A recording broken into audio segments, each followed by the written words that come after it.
Well, hello, everybody, and welcome back to Raw Law Unfiltered with your host, the DUI Guy Plus.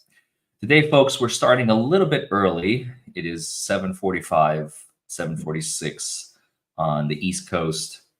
And I'm starting early because I want to catch up on the cross-examination of Sarah Boone from last night. So for those of you who have already seen it, now you get to hear it with my commentary. And now we can pause, we can play around with it. Obviously, we're not married to watching it since it's not live. Because when court testimony is live, I don't like to pause it and chop it up just because people get lost. And when there's live testimony, well, we want to hear the live testimony as it progresses. So with that being said, I have it fired up here. This is right after the break. This is 4:26 p.m. yesterday afternoon.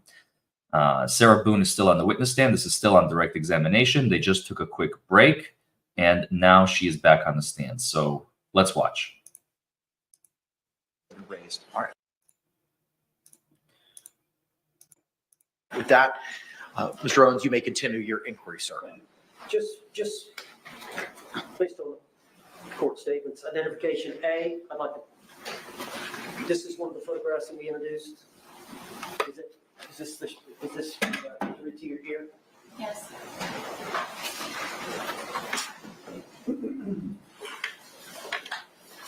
And then this is your living room. This is identification.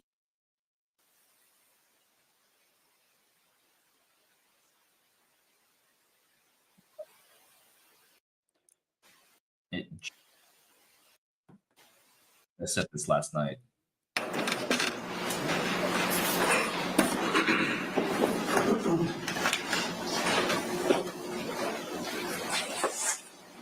Identification D. TV.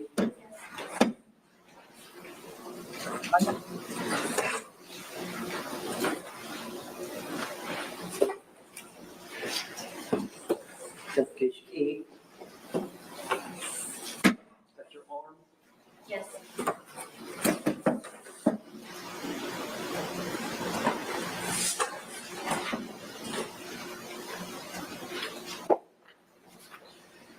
Identification F. Is that your knife wound?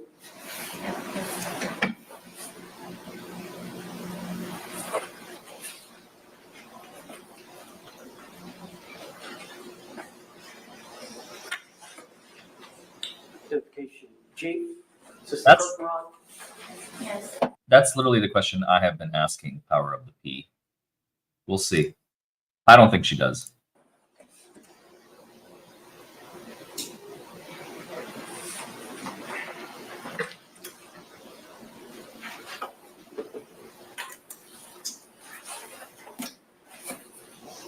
Identification H. This is the eye. That straight up looks like makeup. Is it just me? I mean, people have said it, and I'm echoing their sentiment, but I swear that looks like makeup to me. That does not look like an actual, like the eye is not in any way, shape, or form deformed. When it would be that black, I think this woman has like some serious mental issues. She got her Amica cream, right? Boot polish, says Angela. Maybe. Maybe. I don't know. I'm not a makeup artist. Everyone's like, you think? Okay, fair enough.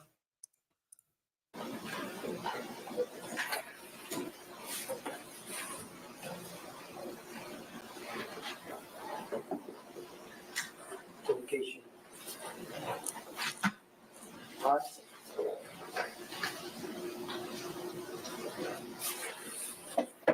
See your face shot Yes. with the lip, the eyebrow.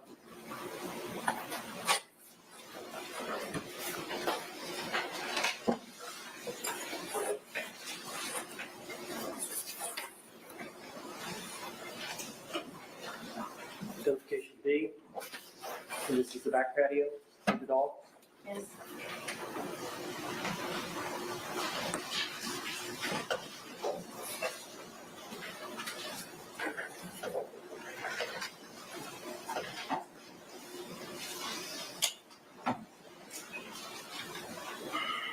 helps a little bit.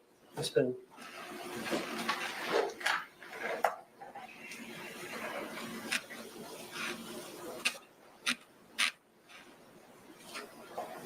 Let me go back to the night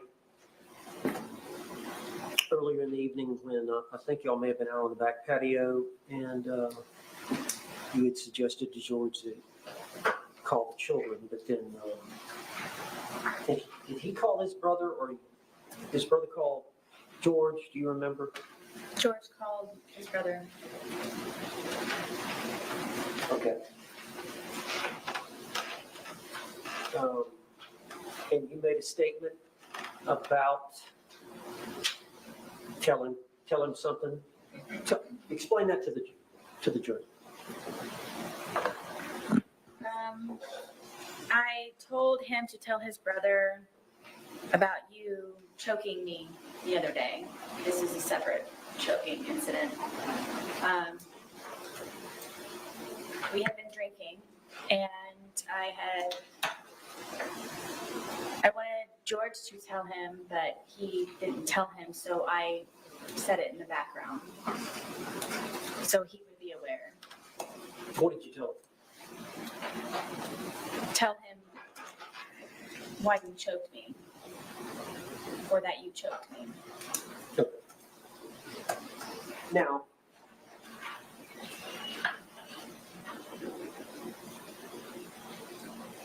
you heard the testimony of the two neighbors, the boys that lived next to you, Yes, and you heard that they were actually questioned. I think the audio, they were audio interviewed. You heard from Detective Coxell. I think it was a couple of days later on the 25th of February or 27th of February. yes, And you heard their testimony earlier this week. yes, Where they hear a kind of a thumping sound starting at the top of the steps, ending at the bottom. yes, Have they got the night wrong? yes. So explain to the jury that. So it was the night before. Again, I was sleeping, and in the middle of the night with the door barricaded, he came in and ripped me out of the bed. And first got me with one hand, and then got both hands and pulled me completely off of the bed. And then, like a caveman, had my hair like this and was going down the stairwell, taking me with him to come downstairs so I could sit and drink with him. Do you believe that's the noise that the two neighbor boys heard? I absolutely do. And it was just the night before? Correct.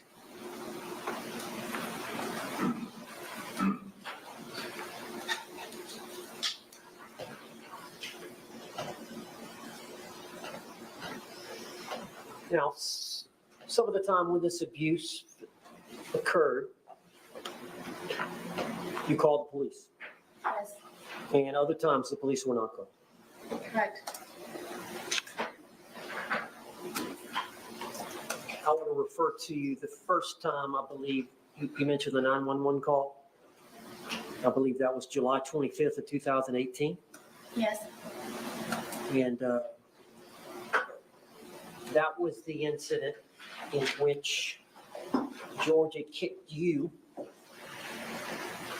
in the eye, stomped me, yes. stomped you in the eye. And you had grabbed his neck. Yes, I was able to get my arms out from him pinning me down with his knees and grab his neck. So law enforcement came and investigated, Yes, and both of you were arrested. correct.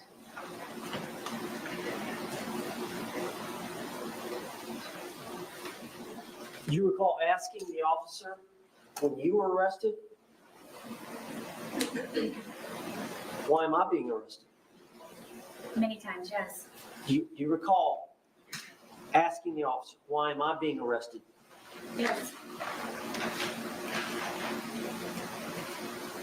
And And by the way, have you noticed the pattern with her? Anytime she is being asked a question that is like, oh, this is potentially favorable to me. Have you asked the officer why you're being arrested? Oh, yes, many times. Have you ever felt threatened by George? Always. People who are truly threatened, they would give specific examples. They would show emotion. They would show fear. I don't know. I know there were at least a couple of people in the chat yesterday that were like, I have not shown any emotion since my abuser like assaulted me or whatever.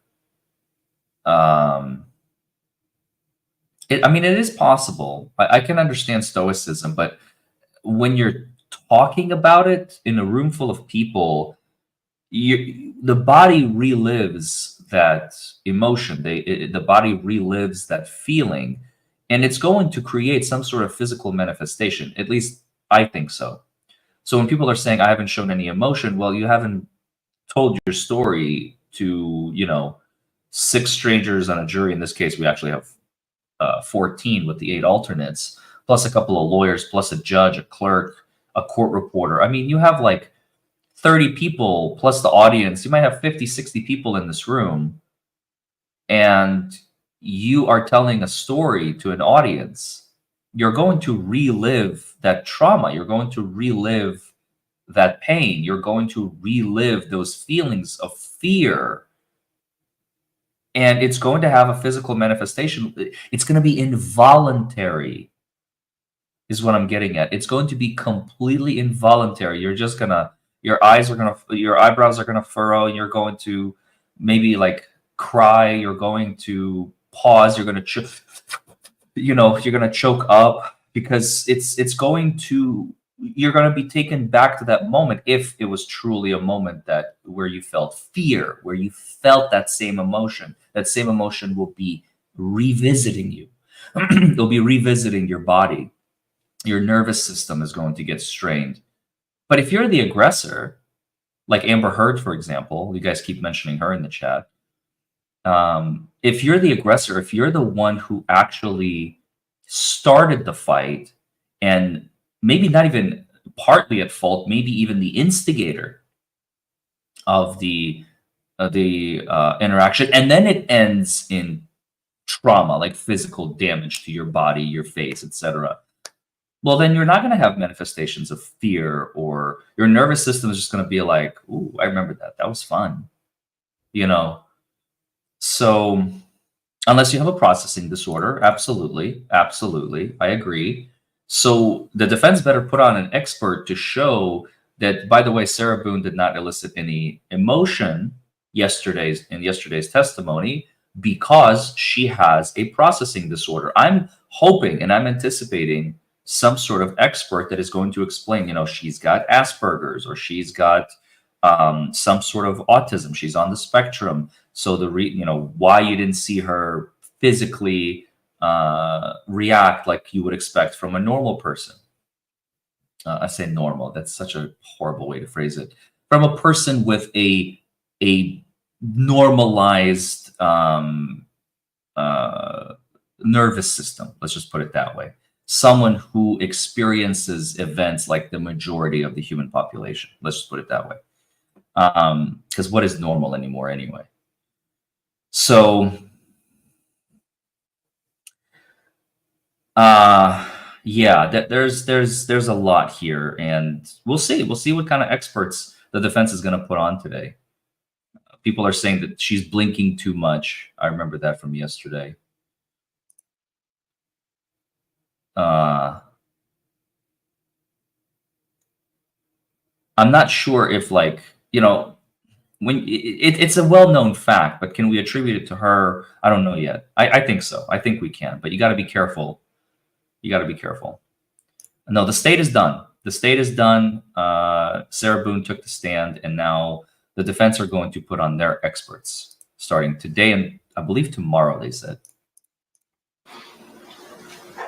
Do you recall making any other statements to law enforcement as to why you did what you did to George? That was the first time ever that I actually officially fought back.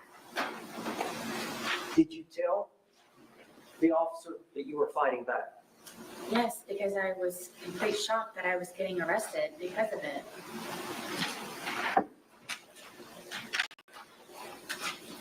You were pretty shocked that you were being arrested because a person is dead?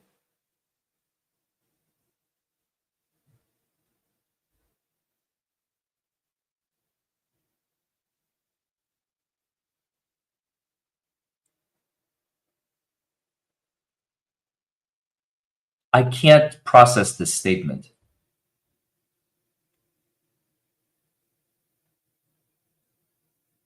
I was shocked that I was being arrested because of it being the murder, the death.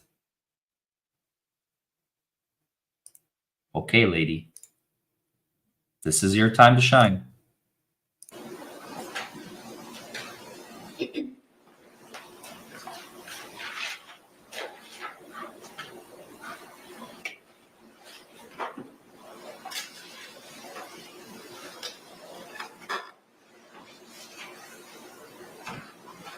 Now, on the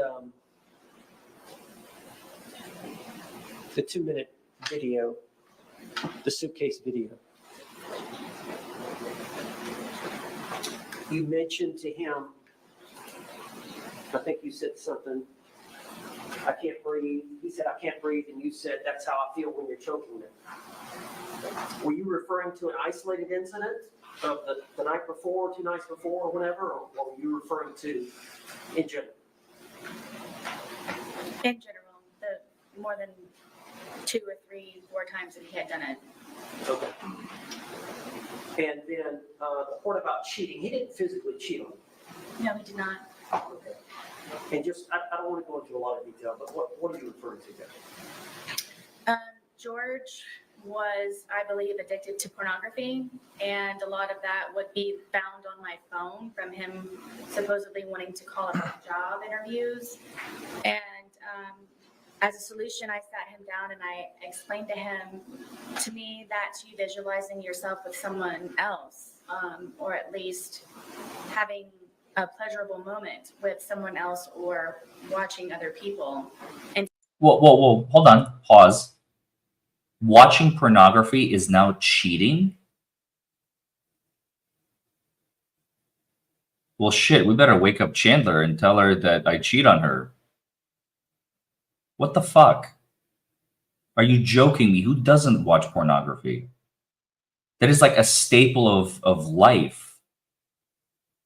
Since when is pornography cheating?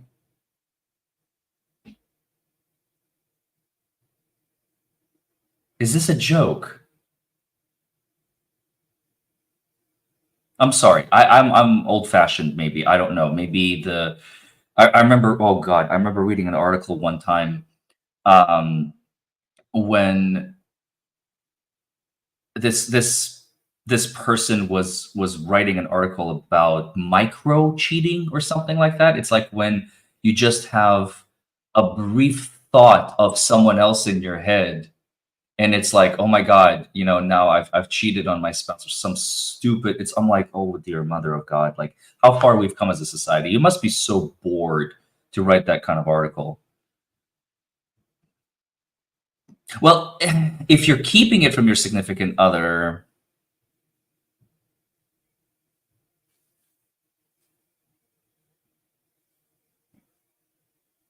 maybe. I mean, I'd still think there's an argument to be made that you're not.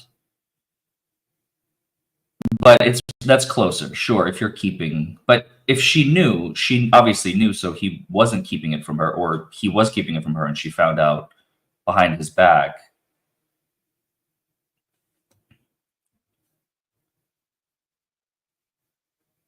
Yeah, that is next level progressive. I don't possessive rather. You said progressive. I was like, wait, next level possessive. Yeah, that's it. It's not cheating. Let's just put it that way. Watching porn is not cheating, or corn. I think YouTube likes the word corn. Watching corn is not cheating. Sorry, not sorry. That's just the way it is. And to me, I told him that I considered that cheating on me. Okay. And so he would download that on your phone? Yes.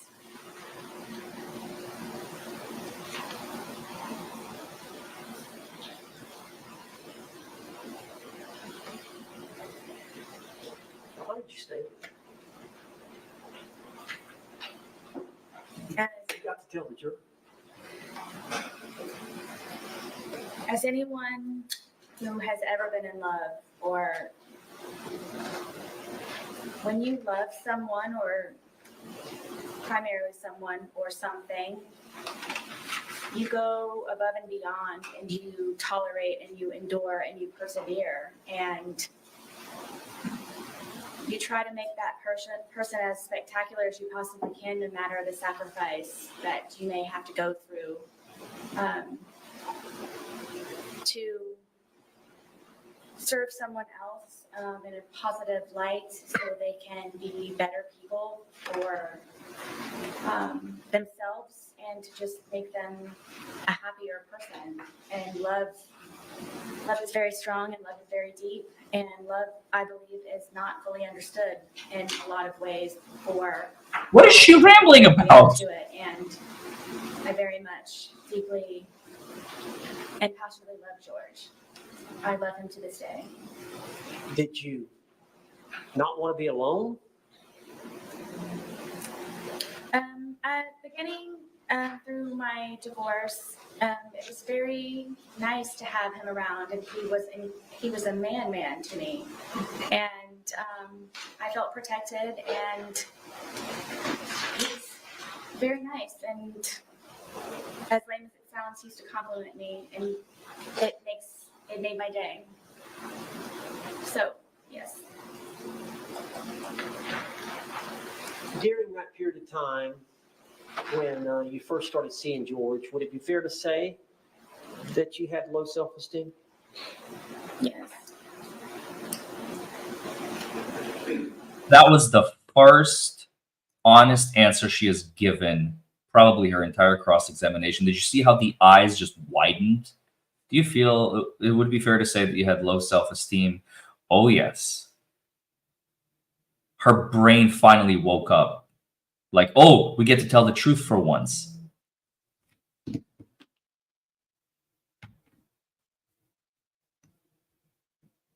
Shh.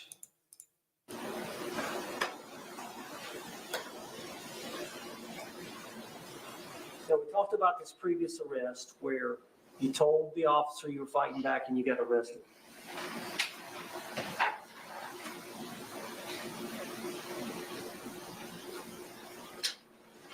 Now, I want to talk about your conversations with law enforcement, but first I want to ask you, why did you go to the police station that day when you were interrogated there? We saw the 2-hour video. Tell the jury. The day of the incident, the detective Copsell gave me her business card with her personal cell phone number on it, and said if I happened to remember anything or anything that I would like to add to the day, for me to not hesitate to give her a call. So throughout the rest of the evening, something was off. I didn't feel comfortable with what she told me and how she told it to me. How long were you at the scene? Gosh, all day, from the moment that they were there to the moment that the coroner's van drove off. All right, when it ended, did you stay in your home? No, I raced inside and collected some pajamas and a toothbrush, and I went over to where my son was at my ex-husband's house. Did you take the dogs? I didn't even feed them. It was so fast. All right, and then once you got over to your ex-husband's, what happened? Is it released to Detective Copsell? Something just wasn't sitting right with me, and I had a suspicion that she just wasn't being honest with me, so I took it upon myself. Sustained. So you called her. Tell us about that. I called her and I told her that I felt that she was being dishonest with me. She originally had told me that due to her being pregnant, it would just be a lot easier for her to have me come down to the station to pick up my phone. The original plan was for she and Detective Lowen to return the phone to my apartment. But she said that it would be a lot easier for me to just come down and pick it up because I remember when I was pregnant. That's what she said. You remember when you were pregnant. So I said, I feel that you're tricking me and I feel that you're being very sneaky about something and I don't believe that you're being honest with me. And I said, regardless, I'm still going to come. Sustained. So you agreed to come, but you understood it was to get your phone? Correct. All right, you came that afternoon to the station, I did. and the original agreement was they were to come to you. Correct. All right, when you got to the station, what happened? I thought I was just going to be picking up my phone. My car was there. I had everything in my car. It was just a regular, I'm just going to go and maybe sign something and pick up my phone. And there's people that are over here at the windows, and I thought that I was supposed to go over there to get my phone. And Detective Lowen came down and said that my phone was upstairs. So if I would just follow him upstairs, that's where my phone was. And then I was taken into I guess it was an interrogation room, and they told me to sit down, and that then I guess the interview or interrogation began, and I just simply kept getting my phone. Sarah, tell the jury why. Yes.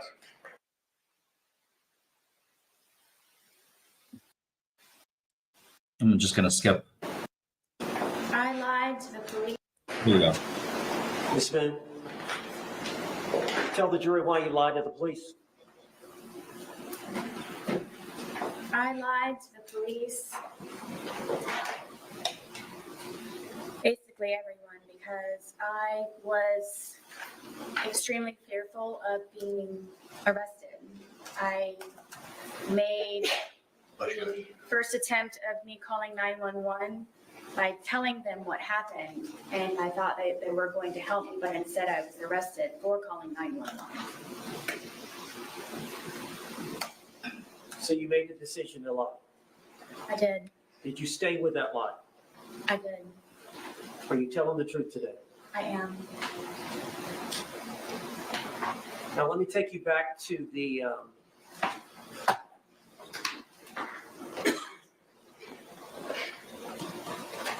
to this incident.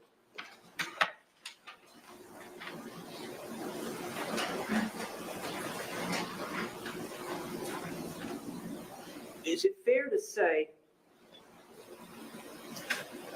that when Jorge Torres is sober, he commits no violence against you? No. Is that fair to say? Yes. Is it fair to say that every time that he's intoxicated or every time that you're hit by him or harmed by him, it's when he's intoxicated? Yes. As a result, when he's drinking, does it change your outlook? Okay, interesting. Liz from Wales, UK says, I love you, Larry, but on this occasion, I disagree.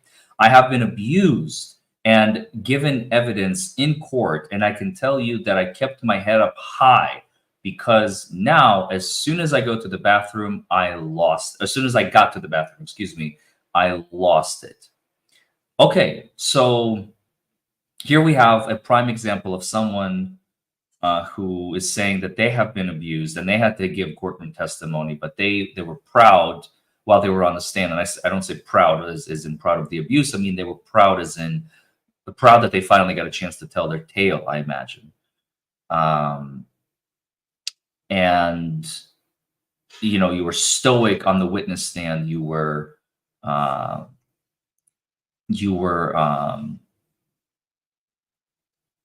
like you said, holding your head high because you finally got a chance to tell your story, right?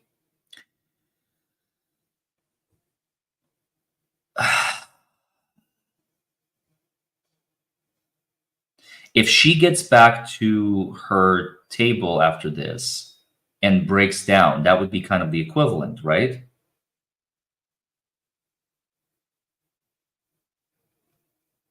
Maybe, maybe not. I kind of skipped around yesterday when I got back, so we haven't watched this live yet, this portion, but I don't think there's any breakdown. And I think I would have read tweets about it, and I didn't see anything about it. So again, we can speculate as to her state of mind and what she was feeling and what she was thinking. But we're getting multiple examples here of people who had to testify against their abusers, and but the difference is Nancy, or not Nancy, sorry, I was reading the chat. Liz, is that you didn't kill your significant other, your abuser. She did. And at least I hope, you didn't. I imagine probably not, since you're sitting here in the chat. It's tough. It's a tough one. I can't just like put it in a box. You're absolutely correct. And I've been trying to do that for oversimplification's sake, and maybe I shouldn't have. But this woman just, to me at least, I mean, I haven't seen what you look like on the stand, Liz, and I don't know you as a person, but we know a little bit about Sarah Boone. We know a little bit about Sarah Boone. But let's keep watching. All right, let's not try to predict the future. Let's just keep watching. Yes. Could you explain that to the jury? I'm always fearful, paranoia, Why? because I try to protect and defend myself for fear something happens at the last ultimate second. But you're always that way, fearful. Is it because of these prior incidences? Absolutely. Do you try to placate it? All the time. What do you mean? With the puzzles and the painting and feeding the ducks across the way at the pond, listening to music, trying to go for a walk on the trail, anything that I possibly can. I told you I was running out of things to entertain him with. Why do you think George? Why do you feel like you need to keep entertaining him? Can he not entertain himself? What is he, a child? That you need to entertain him constantly? Maybe she treated him like one.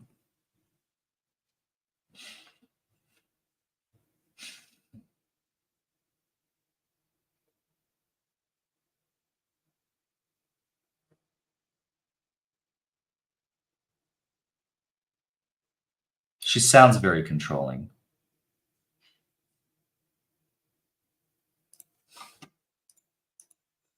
What bothers him? Objection, false speculation. Sustained. Does he tell you? What? Calls for hearsay. Sustained.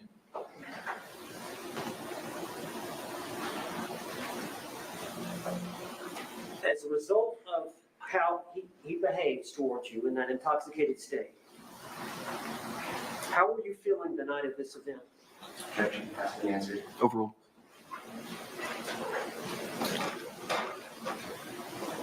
Extremely nervous, anxiety galore, I can never relax. When he's drinking. Yes. And the state of intoxication that he was at the time of this event, is that the state that scares you the most? It's the tone, yes. There's a lot of alarms and red flags that go on throughout the day or night or whenever it is that we are drinking. Objection not responsive. Sustained. Tell us about that. How that does that heighten your sense of safety? At all times. but especially when he's drinking? Oh, yes, all the time. And then his mood? Yes, it depends on what mood he's in that day. Well, do you have like a sixth sense of how he's doing? Yes, I knew George very well. Objection, unresponsive. Yes or no? Sustained. Can you tell us what you mean by that? Sixth sense, or knew him very well? I guess you could say that I was trained by fear with him. Just, it wasn't fun anymore when we would drink and we would hang out on the back porch. It wasn't fun anymore because I knew inevitably that something was going to happen to me one way or another.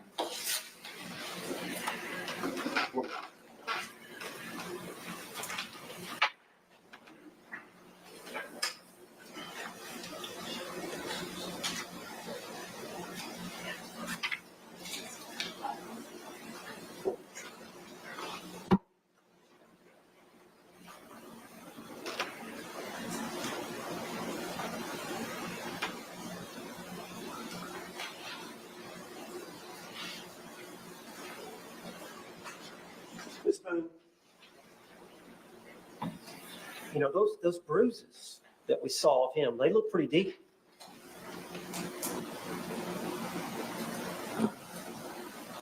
Objection, counsel is testifying. Tell the jury what you were thinking. From the bat, Yes. I didn't want to die that night. Oh, so it's a me or him defense. Got it. It was either going to be me or him. I can't describe it to you. It's terrifying love to a certain degree where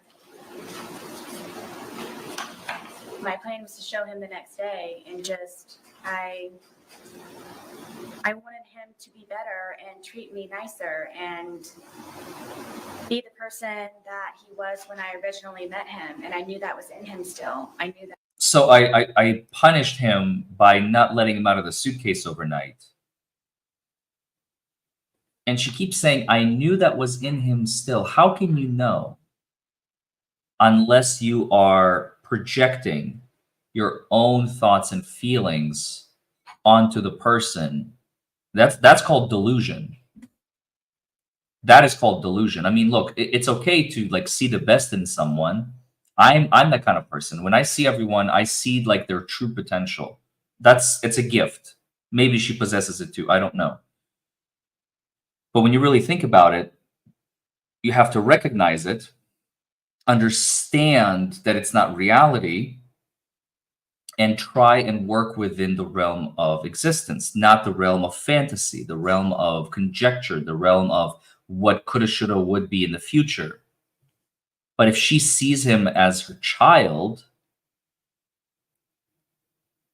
I mean, she was punishing him. This is the one thing she has not admitted to, is that she was punishing George for his misbehavior. She finally found an outlet, an opportunity to punish George like a child that he is, to punish him for all the stuff that he did to her. And unfortunately, that led to his murder. That it could be found, and I just couldn't figure out what it was that I was doing wrong in order for it to not be back to where that was. And I was tired of living in fear and just sick all the time of figuring out how I can entertain him so I don't die and continue over. Wait, what? I had to figure out ways to keep entertaining him so I don't die? Lady, do you listen to the words coming out of your mouth? No. No, honey, no. Relationship with my son and try to live a normal life. That wasn't a normal life for me. And just I bottom line is I didn't want to die. I would have died, or I would have been disfigured or maimed, or if it weren't me with the bat, it would have been him. So I killed him first. That's her defense. I killed him first. Okay.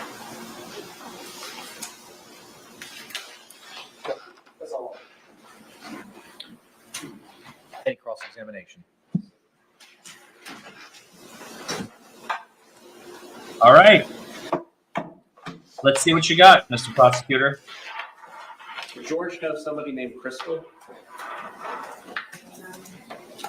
Did you ever mention Crystal in your text messages about being one of his bitches? Don't know. I don't remember. How about Christine? Did George know a Christine? I don't know.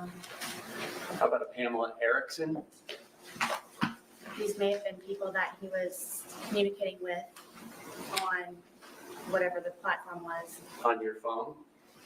I believe so, yes. And did you find these communications? I believe I found one or two of them from some of them. And did you send a long letter to his family to relay to him about George and his girls that he was cheating on you with? I believe so.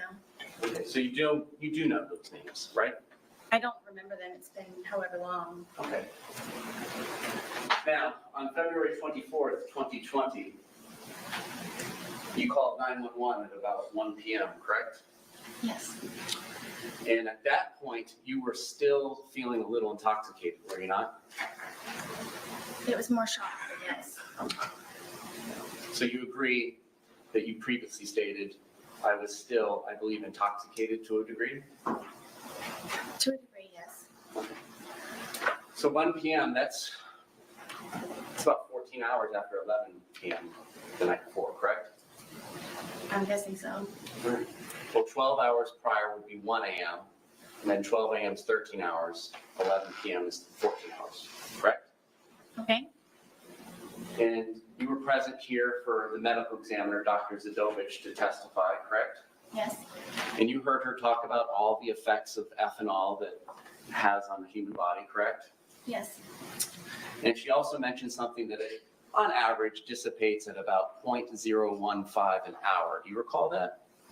I believe so. Okay. So,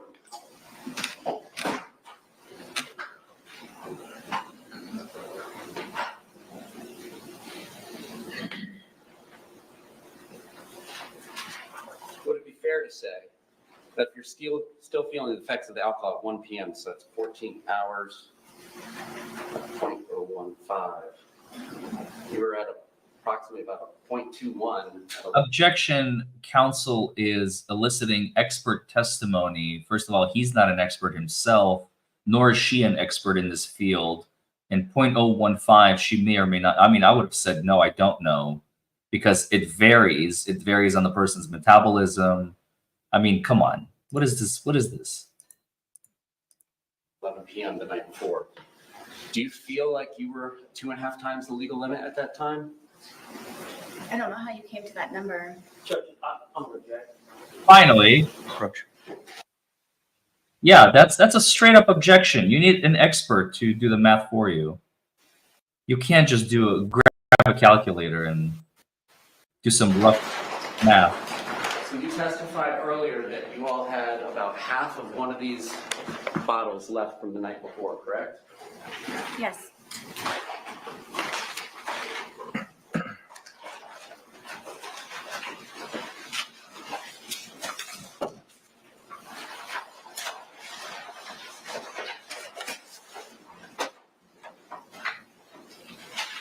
I'm going to speed it up a little bit if you guys don't mind.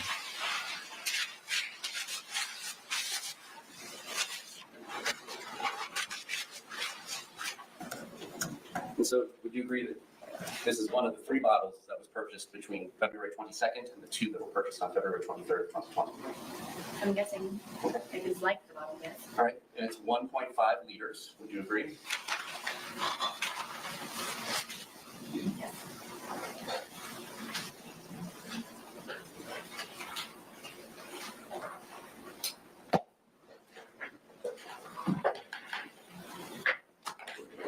And when you say half, are we talking about the top of the label was left from the day before? I wrote this down.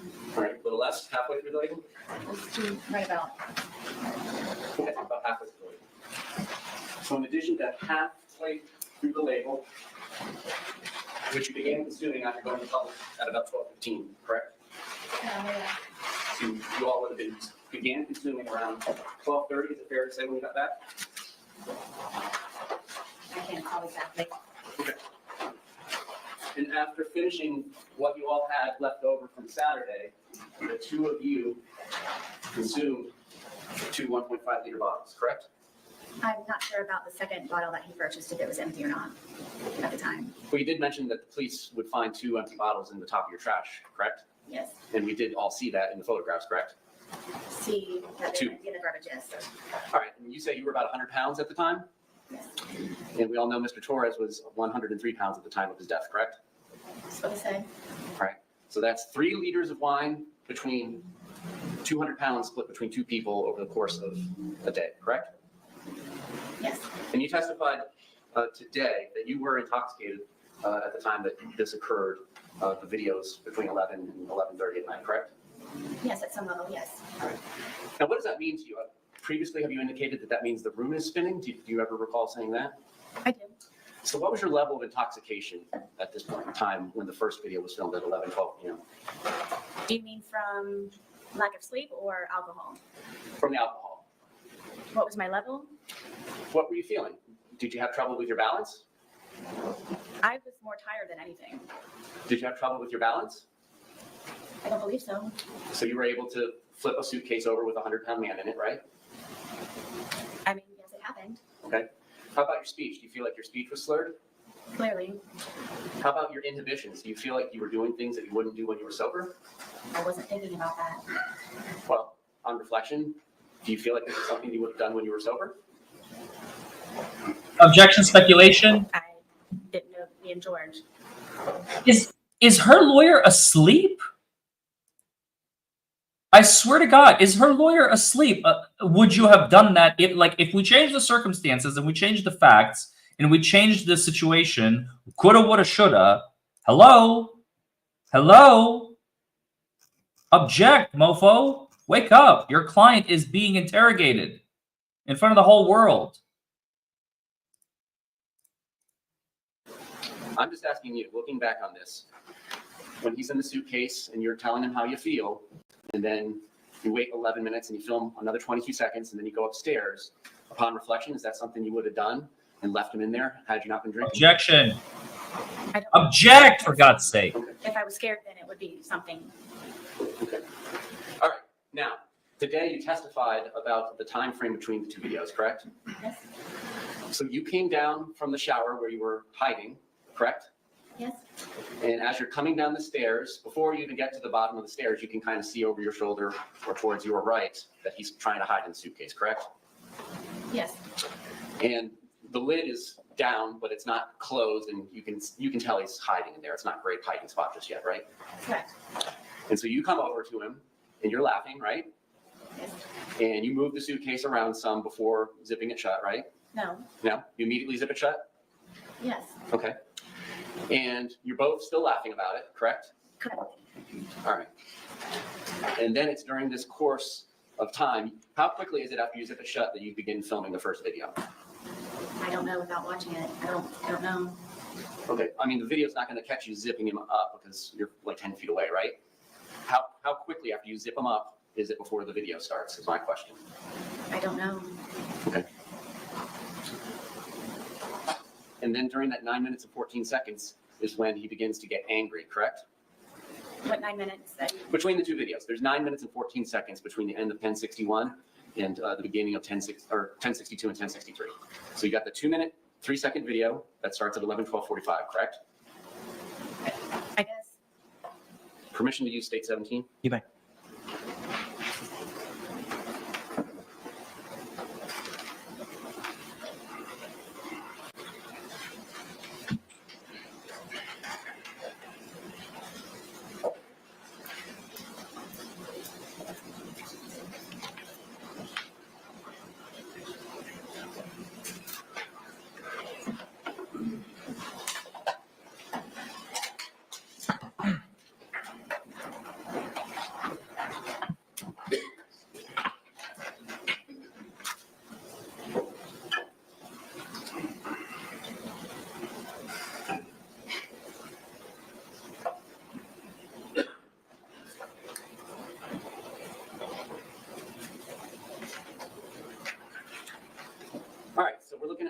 31107. That indicates, according to the phone extraction, 2/23/2020, 11/12, 45 p.m. Image _ 1062 movie begins being captured. And we've seen that that is about 2 minutes and 3 seconds. Entry 31113 indicates that image _ 1063.move.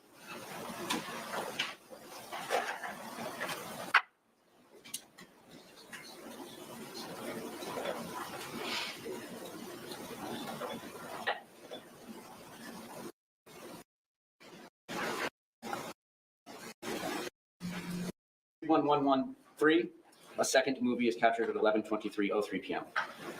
Your testimony was that after that first video was captured by your phone and you, Mr. Torres began getting angry and trying to push his way out, correct? Say it one more time, please. Between these two movies, of which there's about 9 minutes and 14 seconds, Mr. Torres begins to get angry and try and push his way out and get out of the suitcase, correct? He had been angry on and off throughout the entire day. Okay. You didn't tell us that earlier. You said it was a wonderful, fun day all day, correct? That's because I lived. Okay. But That's you did not because tell I us lived. earlier today that he had been angry throughout the day. When would I say that? You described your entire day of doing puzzles, and arts and crafts, and outside by the dartboard, and you said it was a wonderful day and everything was fun until he was in the suitcase. Did you not testify to that earlier today? I did. Okay. My specific question between these two movies is, this is when he begins to get angry and trying to push his way out and to get out of the suitcase, correct? Angry again, yes. Okay. And he was expressing his anger in what manner? How did he say this? At which point throughout the day? Ma'am, you know very well that I'm talking about between these movies. Please answer my question. Between these two movies, how did he express his anger with you? Told me that I was going to fucking die. Okay. Now this is happening after he's already told you several times he cannot breathe in the suitcase, correct? Correct. And he's been in there for whatever brief amount of time it took you to zip him up, and the laughter stops, and then you go over and begin to film, correct? And you're filming. Your purpose of filming is to kind of teach him a lesson. This is your chance to say There it something is. to him when he can't say anything back to you. Yeah. correct? Yeah. No. Yeah. Yes. No, you're lying. You're lying. You're lying. There was no lesson to be learned. It was just I wanted him to try to understand how I felt so maybe he could progress in being a better person the next day. So you wanted him to understand how you felt in the past, and that's not teaching a lesson? I just wanted him to understand. Okay. All right. So immediately prior to zipping him up and putting him into the movie, you had been upstairs, correct? I'm sorry. Immediately before coming down and zipping him up and then filming the first of the two movies, you had been upstairs in the shower, correct? Yes.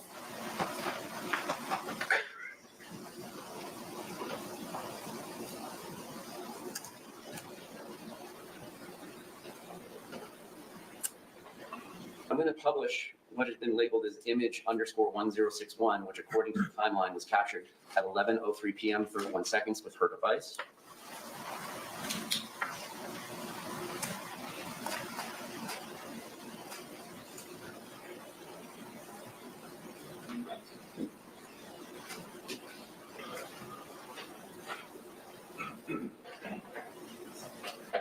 All right. Does this appear to be the suitcase that's in question in the two movies that are filmed at 11:12 and 11:23 p.m.?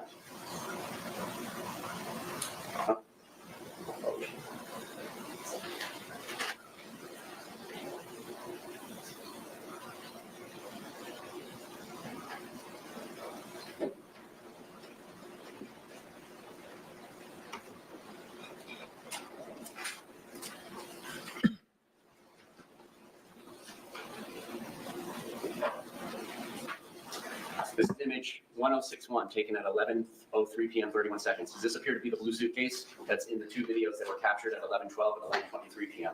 Correct. Did you take this image at 11:03 p.m.? I don't remember if I did or not.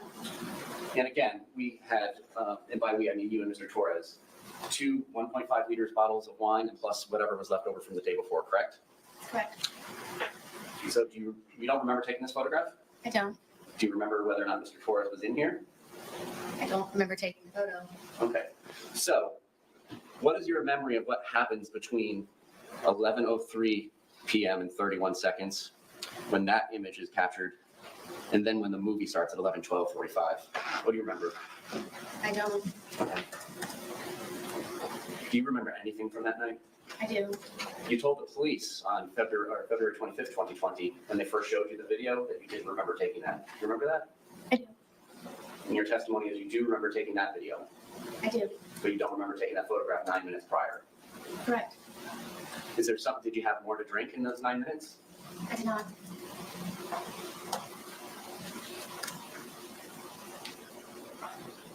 Was Mr. Torres in that suitcase the entire time between 11:03 when that image was taken and then when the second video was taken at 11:23 p.m.? I believe so, yes. So for 20 minutes? Yes? However long the time frame is, Did he begin telling you that he couldn't breathe before the video, or do you not remember? I don't remember.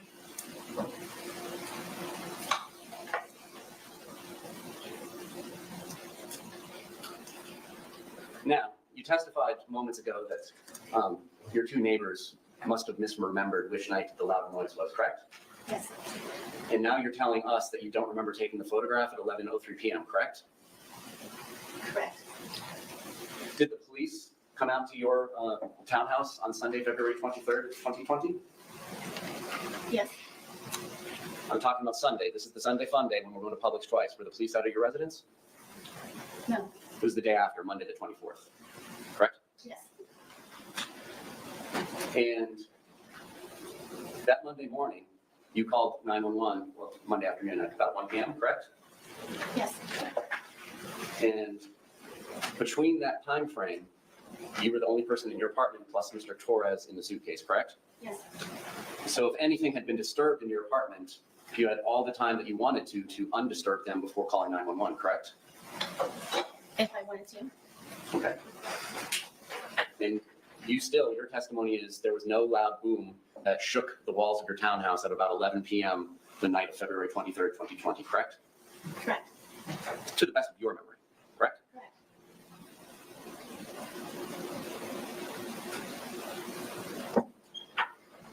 Now, that second video, the 22 seconds where you just hear him say Sarah and you don't say anything, you're familiar with that video, correct? Yes. It's after that that you go upstairs, correct? Yes. How quickly does it get you go upstairs after that? It was pretty quick. Can you grab the dogs? No, the dogs were upstairs already. Okay. Did you call 911 and let the police know that you had zipped somebody shut in a suitcase and they had not been able to get out for 20 minutes? I did not. Did you go to Brian's house and tell him, I had to zip Mr. Torres up in a suitcase shut? We need to do something about that before it passes. I believe that's what the phone call was. Okay. Well, what do you remember now about the phone call with Brian? I know that I called him. I don't know specifically what it was about. Now, your testimony, it seems like you spend day after day finding things to entertain Mr. Torres to do, correct? Yes. Almost like having a child. You have your own child, correct? Oh, yeah. What you Yeah, there it described is. Sounded like having a small child. Would you agree? That's your interpretation. Well, Answer the take question. him from doing arts and crafts to doing puzzles, so on and so forth, correct? When he's been drinking, yes. And Mr. Torres was notorious for doing some of these things, correct? What do you mean? Well, you described Mr. Torres as being notoriously known for doing things. You described your ex-husband, Brian Boone, notorious for doing things like nagging and calling all the time. You remember your testimony calling people notorious for doing things? Yes. What would you say people would say you're notorious for? I don't know. And you would not answer Brian Boone, your ex-husband's phone calls, just so that you could let him know that you're busy and you have things going on, correct? I knew that at whatever time it was that he was calling me, that he could wait for the few moments of me getting up to where Lucas gets out of school at 3 o'clock. Okay. But you would return his call. You would let him call several times, correct? That day, yes. Okay. How about other days? Would he have to call to remind you to get Lucas on other days? He wasn't reminding me. He was just making sure that Lucas was covered for a pickup or drop off. All right. You didn't mention to the sheriff's office either February 24th or February 25th about going to Publix with Mr. Torres at noon or 12:17, did you? I don't recall. So the best evidence of that would be the recording of those interviews? Correct. Did you not remember going to Publix with Mr. Torres that day? At what point? At any point? No, I didn't. You had indicated to the police that it was about 4 p.m. that you all had started drinking after doing chores. You recall that? I do. And your testimony today was that it was really more after you guys went to Publix at about 12:17 p.m., correct? Yes. And you did not tell the truth to the police, correct? I'm sorry. I didn't hear the question. You did not tell the truth to the police about that, correct? I did not. And when they were asking you about Mr. Torres's injuries, you told them that you had nothing to do with it, correct? Yes. And that was not the truth. Correct.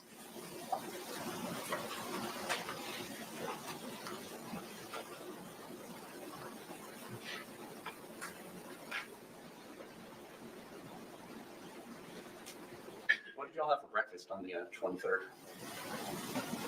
I don't remember. Did y'all have lunch? I believe we had leftovers from, I think, something that we had in the fridge. And do you recall what those were? Not at this point, no. And then I believe you mentioned having a sandwich of some sort for dinner. No, I believe it was for, I'm guessing he and I eat at the same time.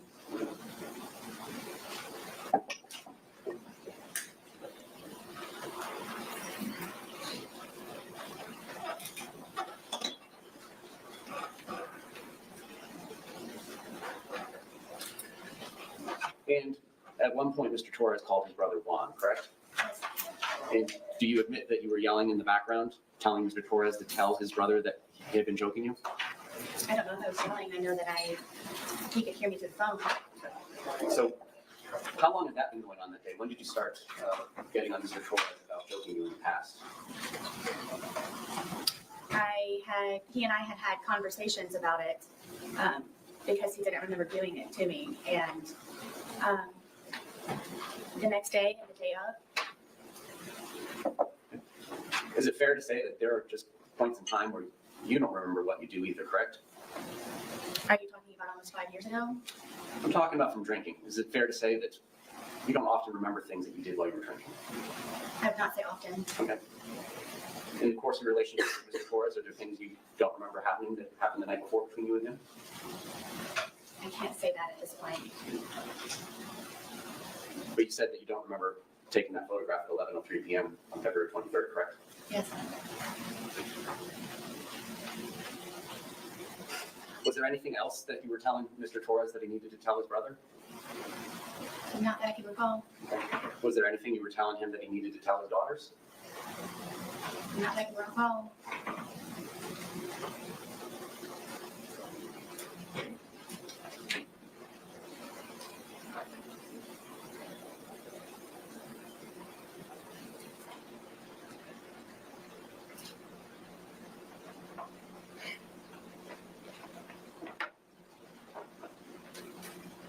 Now, you indicated that Mr. Torres would use your phone to look at pornography. Correct. Were there ever any points in times when it was you that was used looking at pornography? If I was, it was to go back and look to see.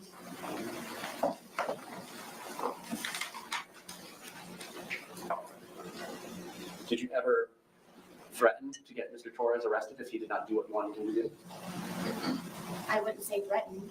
Oh! Well, were there ever points in times where you would like him to call you or return a call, and if he didn't do that, you would threaten to get him arrested? It depends on if he had my keys or something that I needed from him. Okay. Whoa, whoa, whoa, whoa, whoa, whoa, whoa, whoa, whoa, whoa, whoa. Slow down there. Hold on. I wouldn't say threatened. I thought the answer was going to be like, no. So basically, you would say either you do this, you do what I tell you, or I'm going to call the police on you?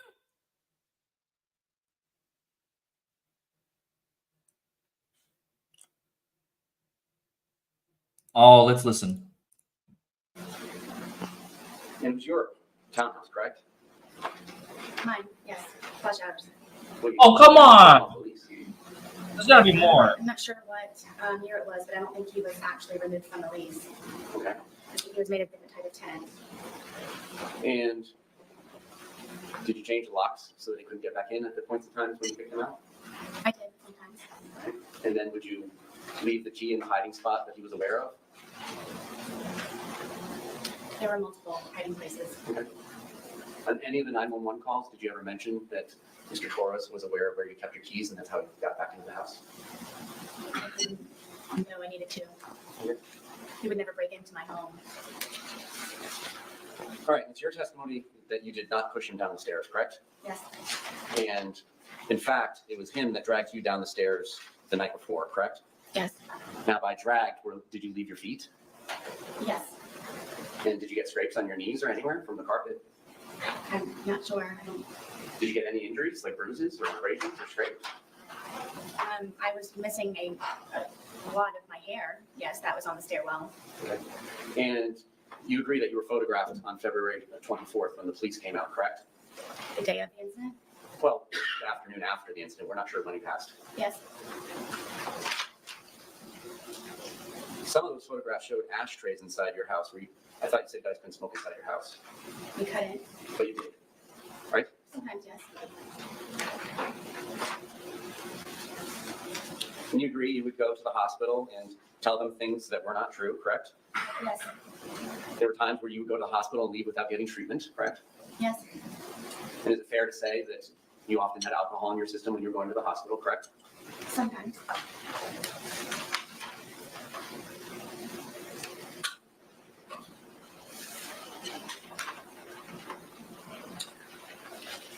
All right, so just to summarize the day to make sure we understand it. You all wake up sometime in the morning, but it's an unknown time, correct? On February 23rd. Or early afternoon. Yes, I had a problem with the detectives and them having me guesstimate times. Okay. Are you the kind of person like most of us that uses your phone when you wake up? No. So the first activity on your phone may have nothing to do with when you woke up. Is that fair for you? Yes, other than looking at the time possibly. Okay. So at some point you wake up, it doesn't sound like you have breakfast, correct? Right. You do some chores, correct? Yes. So that is true. That part of it is true. You did do chores before going to Publix at 12:17? Yes. All right. After chores, you go to Publix and you get that 1.5 liter Magnum bottle of Woodbridge Chardonnay, correct? I'm not sure what Magnum is. 1.5 liters. Instead of the 750s, it's the double size. It's like 2 bottles of wine. Okay, yes. So you got a 1.5 liter, right? Yes, it is the larger bottle. And you got home and you at 100 pounds and Mr. Torres at 103 pounds began drinking this wine, correct? I'm guessing so. I'm not going to guess times. Well, don't guess. I mean, you got home from Publix. When was your first drink? I'm not sure. I mean, we could have continued to do whatever was left over from what we didn't do before we went to Publix. Okay. So you may have started drinking even later, correct? Then 12:30 when you get back from Publix?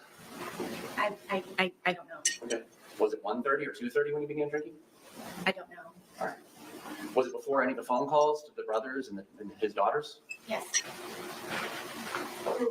And so you drink what's left in the bottle of wine from the day before that's halfway labeled, correct? At some point.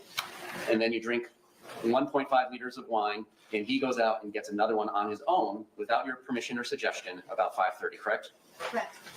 And then you all consume that one as well, and it ends up in the trash can at the end of the night, correct? Apparently.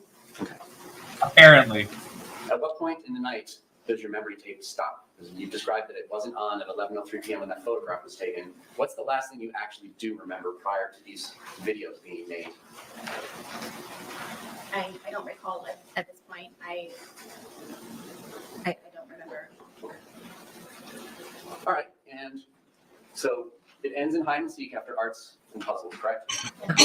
He says, tag, you're it, but you run and go upstairs and hide, right? I swear, it's like kindergarten.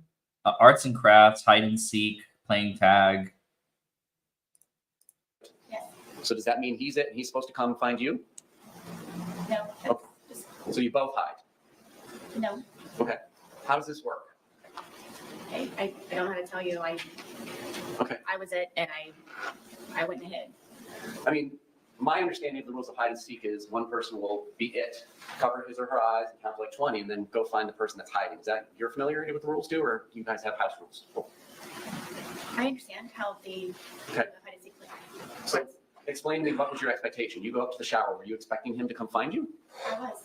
Okay. And after a while, he did not come find you. Yes. And that's when you return downstairs. Correct.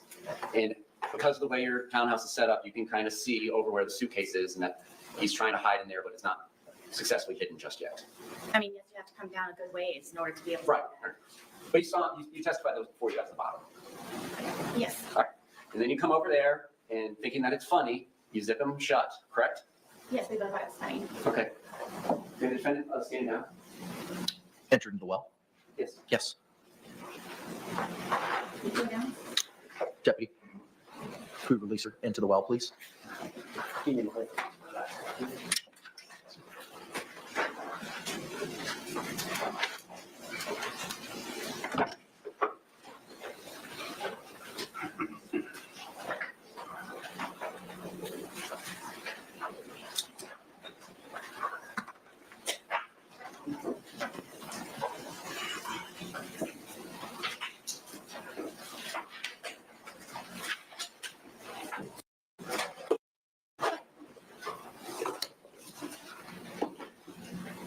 Oh, he's gonna demonstrate what this place looks like.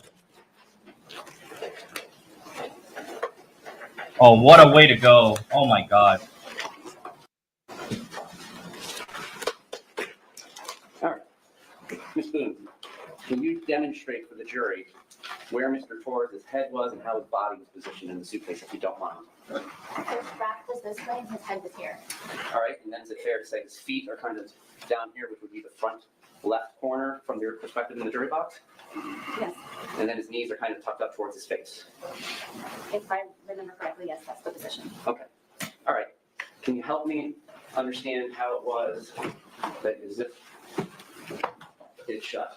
Can you show us where you say you left an opening that his hand got out of? Would it be easier to put it down here? I don't want to make you go down there. If you're happy doing that, I'll let you.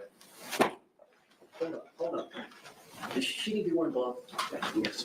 Agreed. If she's going to be manipulating it. Zipped it shut.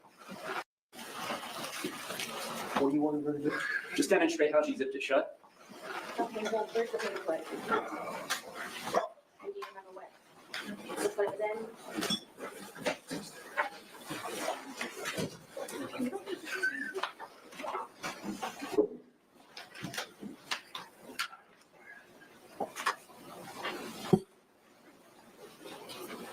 This side.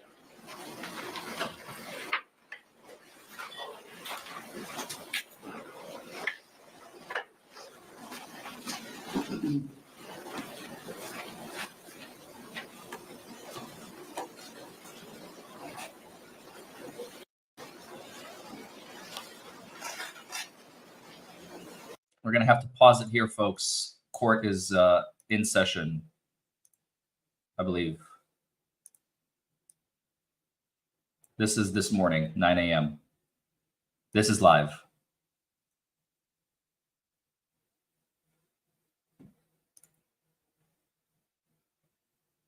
Well, okay, it's still not going.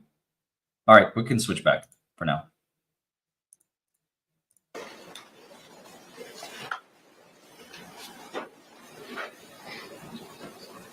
Just paperclip was on when this event occurred. When we pulled the suitcase out earlier, the paperclip was not attached. So now the prosecutor has attached the paperclip. We don't know if that's the way it was attached. It's not even a paper clip. We don't Okay. know if that's the proper way that it was attached. But he's asking her now to pull. Is there an objection? Yes? Approach.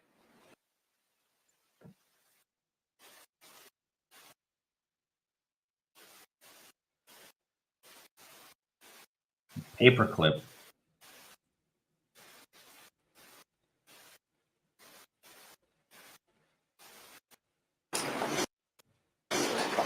All right. Madam Clerk, are you ready? Can we see how it was that the two zipper parts were positioned when you say that Mr. Torres was able to get his hand out? If you want me to do it, I'm fine to take your direction. From what I remember, this is how the suitcase. This is how the suitcase looks.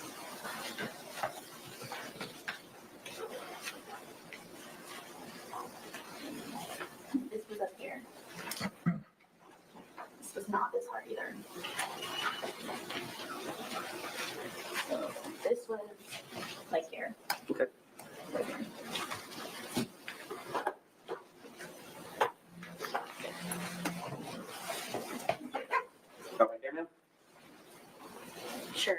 I assume this one was much closer.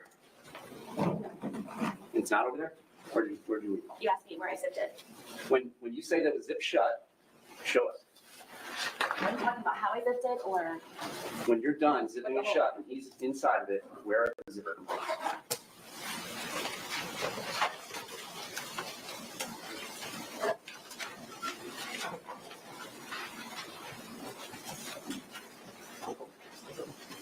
Just tell me what's that.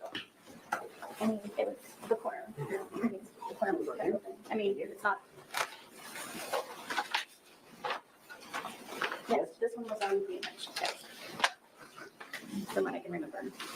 That's how he was cutting with his hand out. It was like this from the corner part. Okay. Thank you. You can return to your seat.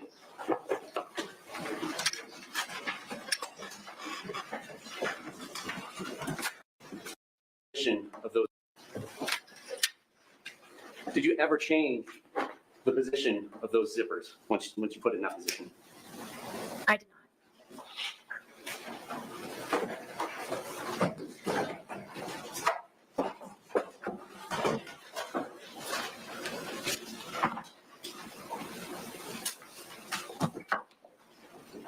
And so once he was zipped into there, there's some amount of time, but you don't remember specifically before you start taking the 2-minute video, correct? not. Yes. And then that's when you say what you say, and that's when he says what he says. We've all heard it, correct? And then between there and that second video of the 22 seconds length, it's at this point where he's beginning to get angry. And then that's when you take the baseball bat that's in evidence, and your testimony is you start poking him at the end of it. Did you say this was the second video? Between the 2 videos, that's when you started hitting with the bat because he was getting angry and trying to escape, correct? Right. I was not hitting him. I was, yes. Okay. Did you ever hit him with the bat while he was outside of the suitcase? No. So each time that he is hit with the bat, it's through this suitcase. And that's what leaves the marks on him. You didn't hit him with the bat outside the suitcase, correct? Yes, he's right. They demonstrate. No, that's okay. Suitcase will speak for itself. The suitcase speaks for itself. And then you take the second video. What a and you line. Go to bed, correct? I apparently went upstairs and I used the phone to make a phone call. Okay. And then I fell asleep. All right. And at the point in time when you left and went upstairs, he was still inside the suitcase, correct? Correct. Was he still asking for you and calling your name?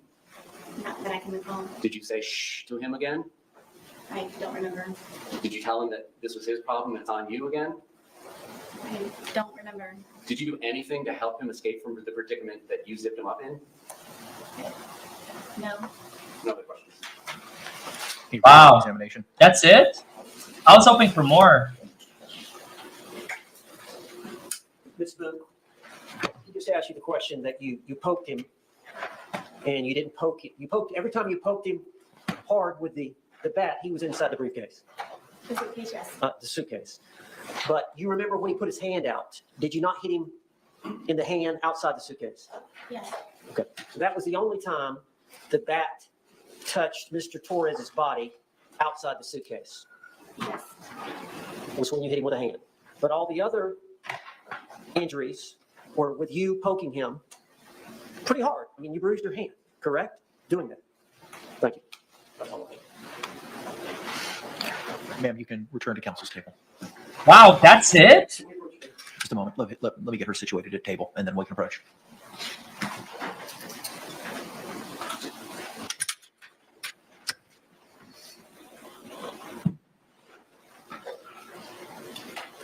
All right, come on up, y'all.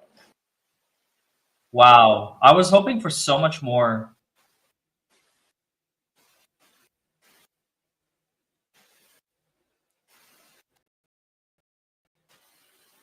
Like, you killed him.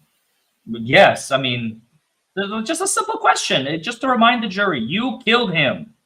No, it was an accident. Let her say those words. Why did the prosecutor ask those questions? The simple questions. This is a murder trial. Members of the jury, I thank you. Thank you so much. It is 5:42. At this point in time, the court's going to go into recess for the evening. I thank you again for your continued service and your attention in this matter. We're going to start tomorrow again at 9 a.m. here in 12 Alpha at the Orange County Courthouse. I'll read you another instruction. I know you've heard it. I'm sure you're sick of it, but I got to keep reading it. So thank you. Jurors, you must not conduct All right, let's the people skip this. or even messages related Are there any?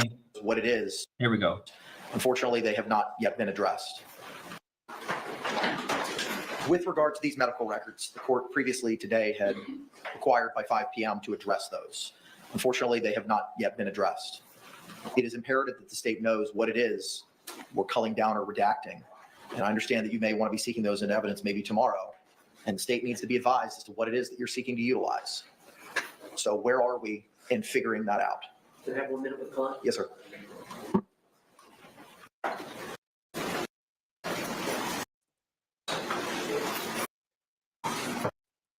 That we do not, domestic violence involving her, we've expressed to her that we do not wish to pursue it and introduce those records of George Torres, of his medical records of the different times he went as it relates to their difficulties. Do you understand that? Okay. Ma'am, earlier we had discussed, anything else to add to that, Mr. Owens? Just that I've explained to her that the lawyers make those decisions. Okay. And I believe she's in agreement now. I just wanted to get it on the record. Understood. All right, so ma'am, I just got a couple follow-up questions, similar to other conversations we've had over the last couple of days. I don't want to know about the specifics of any conversations you've had with you and your attorneys, just whether or not you've had them. You recall earlier today, I'd asked you questions about certain rights that you had the ability to decide. Do you recall that conversation that we had, ma'am? It was before you testified. Yes. Okay. Do you recall that I advised you that the lawyers get to make most of the strategy determinations at trial? Do you recall that? I do. And do you recall that you said you understood that?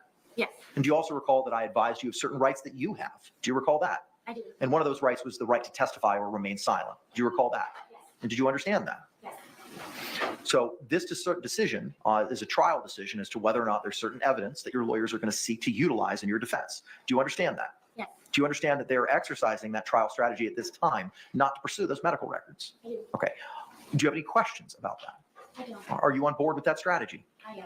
Are you still on board with the strategy utilized in your defense? All of it, yes. Are you satisfied with your lawyer's representation of you in this matter? Yes. All right. Thank you. State, anything else we need to address before we My retire understanding, for the evening? sorry, That's okay. my understanding is the last civilian witness they intend on calling is arriving at MCO at 9:03 in the morning tomorrow. It was either 9:03 or 9:05, yes. And plan will be to depose her in the evening at 5:30. Okay. And then for scheduling purposes, we're trying to. This is live. We're back to live. Here we go. Perfect timing. Oh my God, perfect timing. James Owens for Ms. Boone. Tony Henderson for Sarah Boone. Ms. Boone, raise your right hand to be sworn, please. Do you swear or affirm that the testimony you give shall be the truth, the whole truth, and nothing but the truth, so help you God? I do. Good morning. Can you state your full name and date of birth for the record for me? Sarah Boone, 10-10-7-7.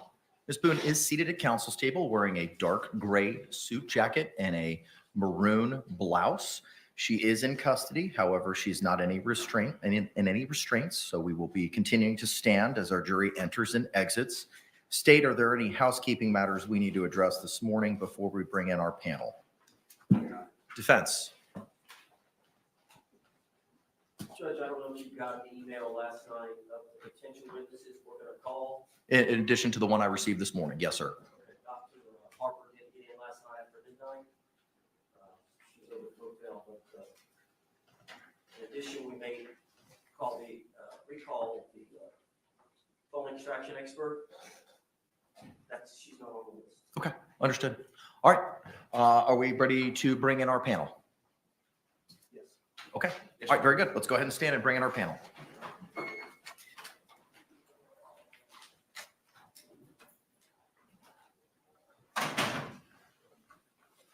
By the way, welcome Blue Flutterby for joining on as a member to the channel. Welcome, welcome.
Bah, Mad Dog Fresh.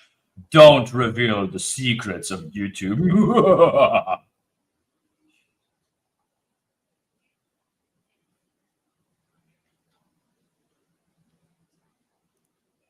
Yeah, the story keeps evolving and changing. People keep saying that a lot. So I'm curious as to exactly the specifics of all this. Oh, dear Mother of Christ. You guys are nuts.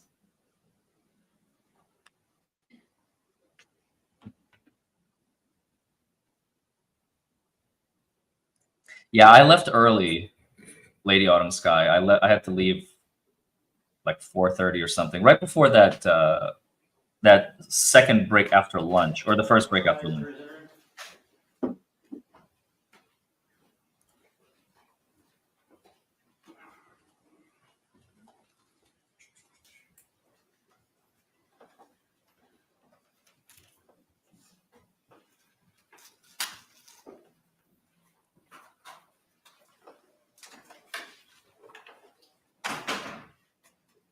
State, do you recognize our jury?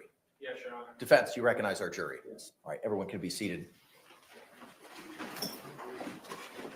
Members of the jury, good morning. Welcome back to 12 Alpha of the Orange County Courthouse. I hope you had a great evening. If you could, again, just by a show of hands, you complied with the court's instructions for the overnight break. Record reflect all hands have been raised. Members of the jury, at this point in time, the defense is going to continue with their evidence and testimony presentation. And I'm going to ask them to call their first witness at this time. Mr. Owens, you may proceed, sir. At this time, the defense calls Deputy Ramirez Delgado. A deputy, a sheriff's deputy, huh?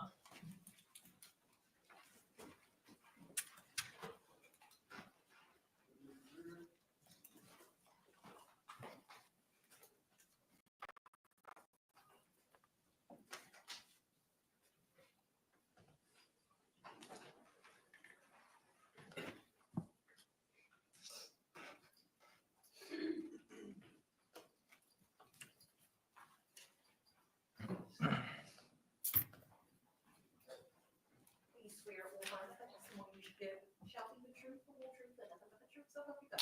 I swear. Good morning. You can be seated. And can you please state and spell your name for the record for me? Yes, sir. My name is Jessica, first name Jessica, Jessica. First last name is Ramirez, Ramirez. Second last name is Delgado, Delgado. Thank you, ma'am. You may inquire, sir. Good morning, ma'am. Good morning, sir. Ma'am, how are you employed?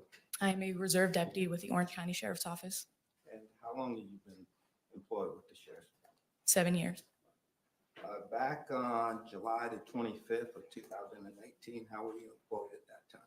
I was a full-time deputy sheriff for the agency.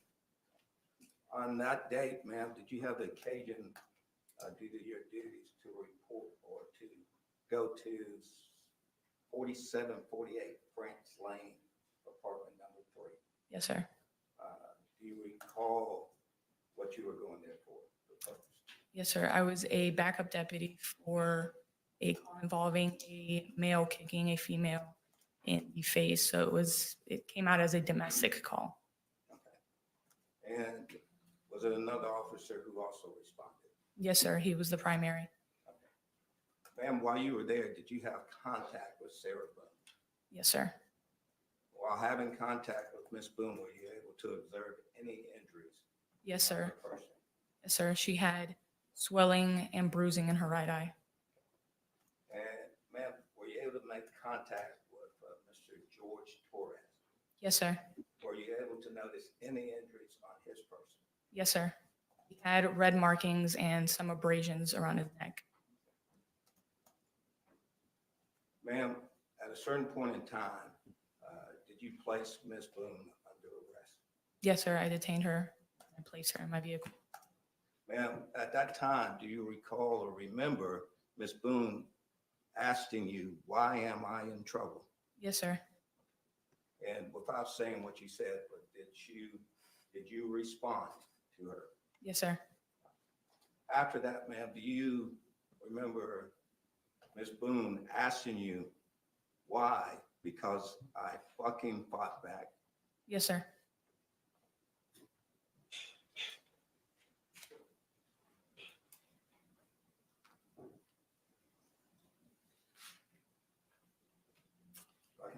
Yes, sir.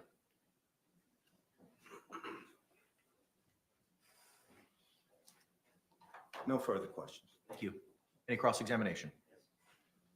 During the course of your investigation, you or the other responding deputies spoke to Mr. Torres as well. Yes, sir. After concluding all of your investigation, which involved talking to both Mr. Torres and to Ms. Boone and making your observations of the two of them, did you all make final decisions about how to handle your investigation? The other deputy, which at the time was Deputy Zito, was the one that made that determination. But collectively, what you all looked at was statements from Ms. Boone and Mr. Torres, correct? Yes, sir. And your physical observations of both persons? Yes. And then whatever else you may have observed on scene? Yes, sir. And do you take into account people's demeanor when they are giving you statements, when assessing their credibility? Yes, sir. No other questions? Any redirect examination? No, Your Honor. Can this witness be released? Yes, Your Honor. Yes. All right, thank you. Thank you.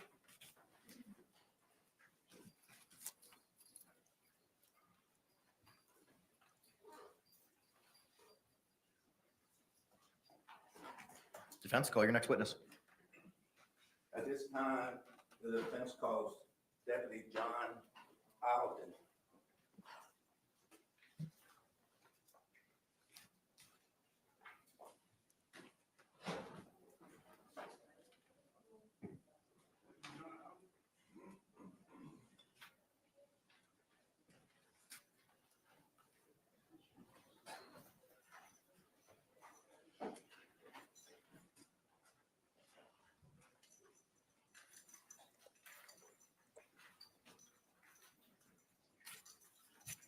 Do you swear or affirm that the testimony you should give shall be the truth, the whole truth, and nothing but the truth, so help you God? I do. Sir, good morning. Can you state and spell your name for the record? John Alden, John Alden. All right, thank you, sir. You may be seated. Mr. Henderson, you may inquire. Good morning, sir. Morning. Sir, how are you employed? How are you employed? I'm employed with the Orange County Sheriff's Office as a corporal. Back on August the 28th of 2019, how were you employed? I was a deputy in Uniform Patrol Division in Sector 2. As a part of your job duties that day, did you have the occasion to respond to 4748 France Lane, number 3? Yes. What was the purpose?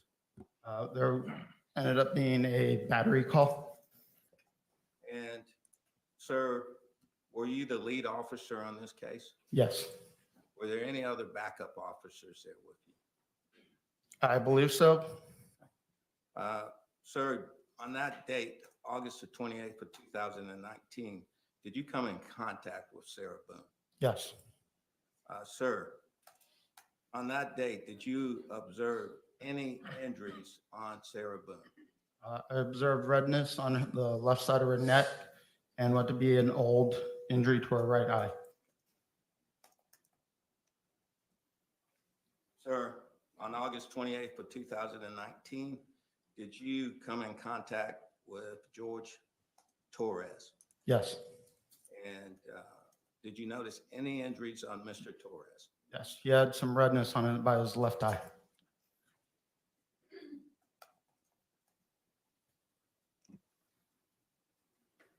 Sir, on that day, was Mr. Torres placed under arrest? Yes, Thank you. I have no further questions. Any cross-examination? Yes. Is it fair to say that Mr. Torres had quite a few marks on him? from my report, I remember marking the left by redness by his left eye. And did you have your body worn camera activated when you responded to this call? I believe so. And so that would be the best evidence of both video and audio as to what occurred while you were on scene. It would, especially since this happened 4 years or 5 years ago now. And did Mr. Torres refuse to say what happened that day? He did. Based on the conclusion of your investigation, which involved talking to Ms. Boone and attempting to talk to Mr. Torres, as well as your visual observations of both them in the scene, is that how you all reach your conclusions? Yes. No other questions? Any redirect? No, Your Honor. Can this witness be released? Yes, Your Honor. Mr. Jay? Yes, sir. Thank you, sir. Thank you.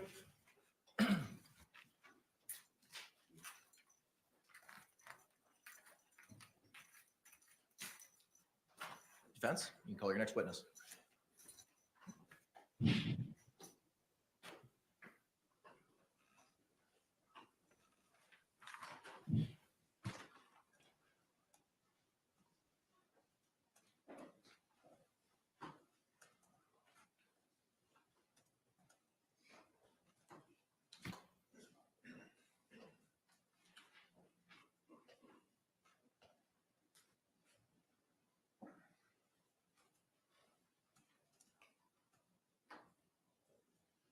Is that a law student or a law clerk or something?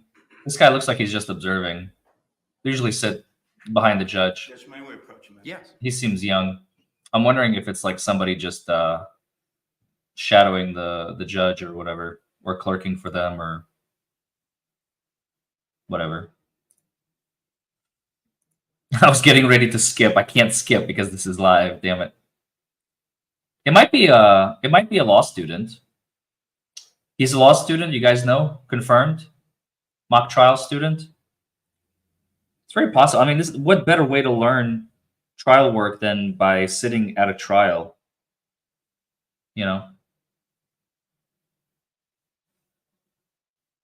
No, I don't think it's his son. Yeah, they're probably a law student. I used to do that kind of stuff. I remember those Defense, days. you can call your next witness.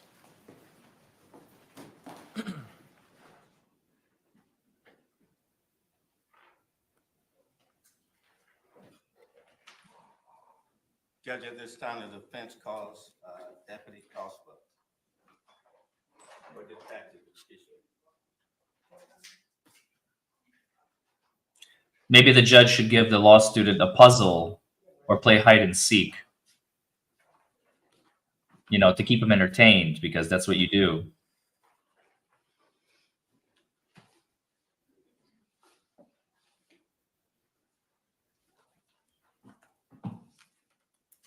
I don't get this woman. What a control freak. I have to keep him entertained, like he's not an adult.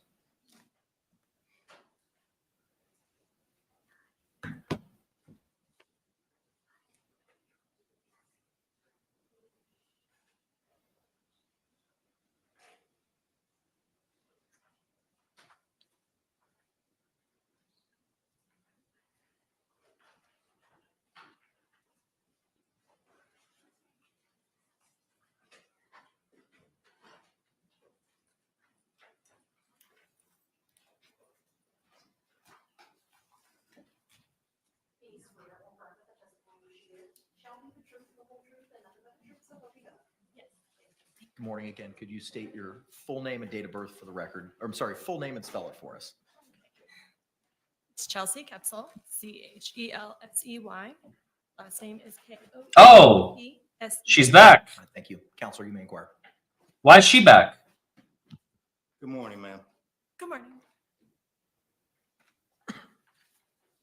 In relation to this case, on February the 26th of 2020, did you have the occasion to interview Abraham Marino?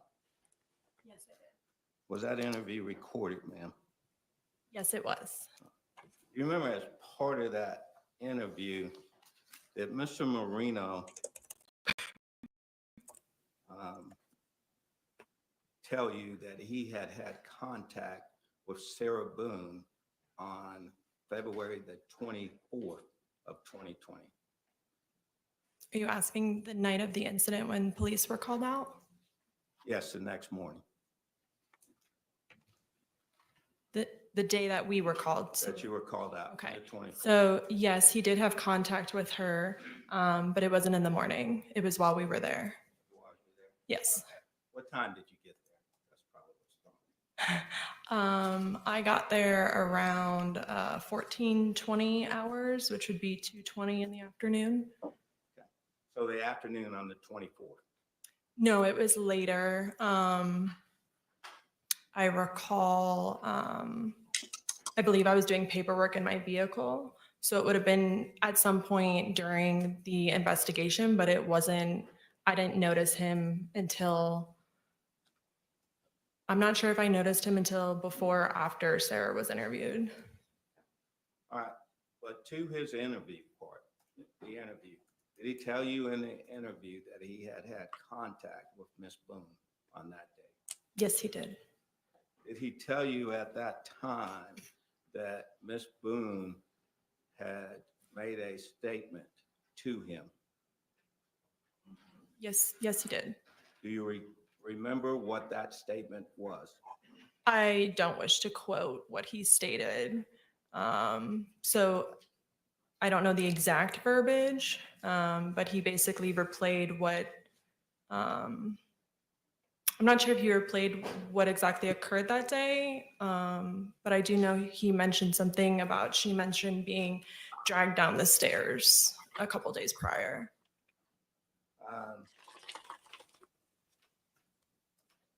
Did he say to you during that interview that Sarah Boone told us that a couple of days ago they had gotten into a fight where he grabbed her by her hair and dragged her down the steps?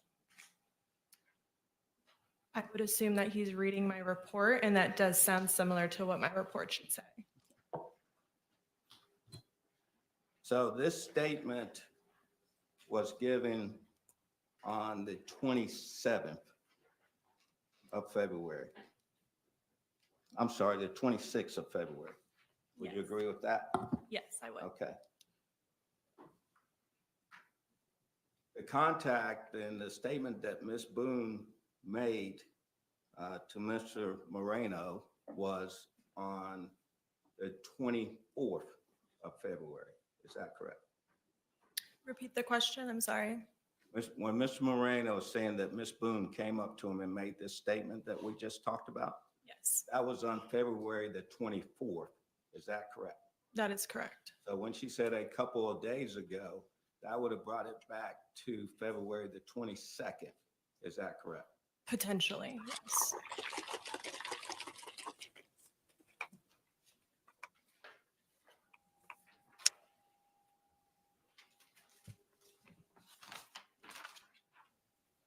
Ma'am, during that interview with you, did Mr. Moreno ever indicate to you that when he had contact with Ms. Boone on the 24th, that Sarah Boone told him what happened was an accident? Did he say that Sarah Boone stated that she was teaching him a lesson and things got out of hand and that she fell asleep? Whoa! I don't recall the entirety of that being accurate. Sarah Boone says she wasn't teaching him a lesson. Yeah, I don't recall the entirety of what he just said being accurate. Counselor, what Do you side are you remember on? him saying that at all? He did say that she had, I believe he said on the recording, passed out. So that's why, like, part of the statements might be accurate, but Ma'am, would it refresh your memory if you were to see the recorded statement? his recorded statement, Yes. transcription? Yes. Sure. Oh, that's big. May I approach the witness? If George didn't have a record until he met Sarah, I mean, that sounds like who's the instigator there, you know? At least it's another Okay. notch against her. Okay. I don't recall all the statements that you asked or the way you asked it, but Would it help if I repeat it? sure, yeah. Okay. You asked, like, you said multiple statements, so Yes, ma'am. this was a like 11-minute interview. All right. The statement would be that Sarah Wow. Boone stated to Mr. Moreno that she was teaching him a lesson and things got out of hand and that she fell asleep. I'm wanting to know. Did you say, okay, I thought I heard you say passed out the first time. I'm not sure if you said passed out or fell asleep. Fell asleep. Fell asleep, okay. And what I'm asking is there any indication that he told you that statement on the date of that interview on the 26th?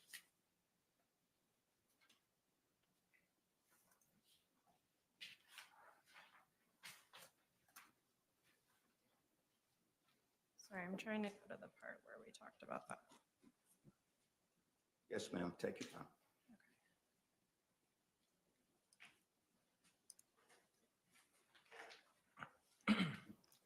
By the way, in the South, when we say take your time, it means hurry the F up. I don't know if you guys knew that. Just like bless his heart or bless her heart does not mean blessing her heart.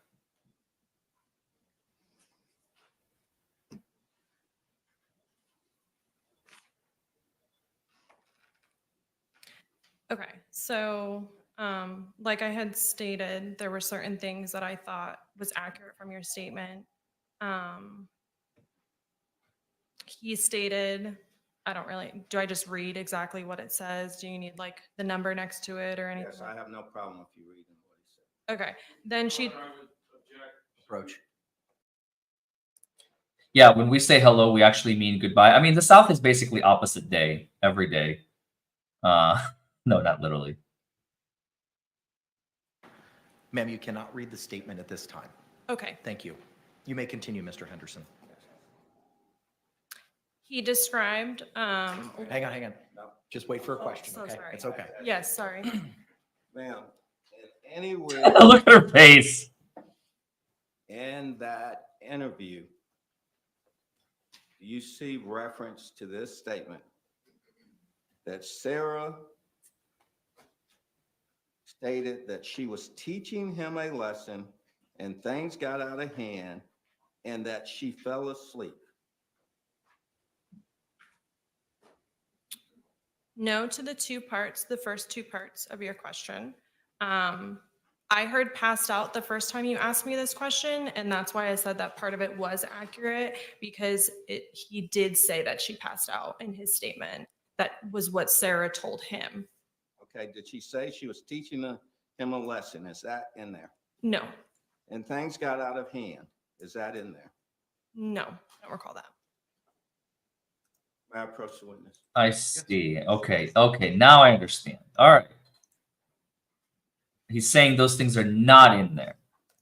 Things got out of hand, and I was trying to teach him a lesson. We're not in the state. And again, ma'am, this interview was on February the 26th of 2020. Is that correct? Yes, it was. Thank you. I have no further questions. Any cross-examination?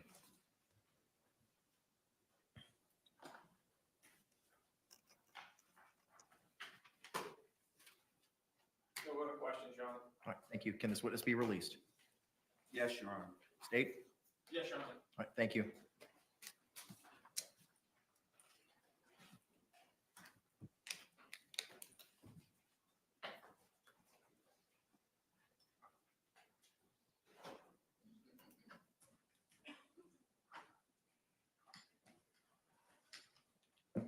Defense? Call the next witness. I believe Dr. Brandon is here. All right, here we go. Finally, some experts. Dr. Brandon. He better testify about why Sarah looks so stoic. I want to hear some testimony about her stoicism on the witness stand. I want to hear about battered wife syndrome. I want to hear about how this whole scenario affected Sarah and why she reacted in the way that she reacted. This is the only way she's going to have a chance. A small one, but it's a chance. And a chance is better than nothing.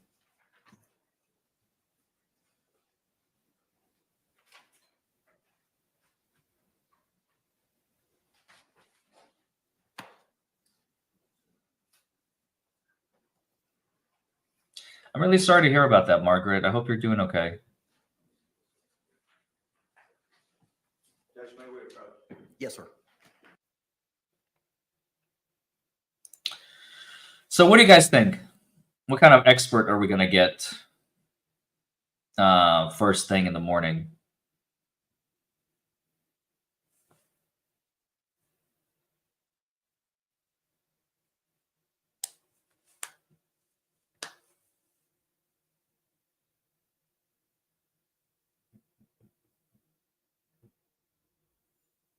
Some sort of psychologist, maybe.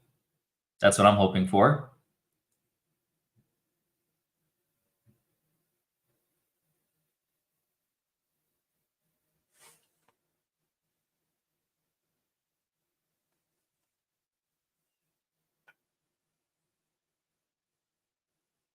A travel luggage expert? Unlikely. I don't think we need a suitcase expert. A zipper engineer? You guys are ruthless. You guys are ruthless this morning. Members of the jury, we're just waiting on a witness. They are using the facilities outside. So as soon as they're done, we'll bring in our next witness. Thank you for your patience. That's a fancy way of saying they're taking a poop.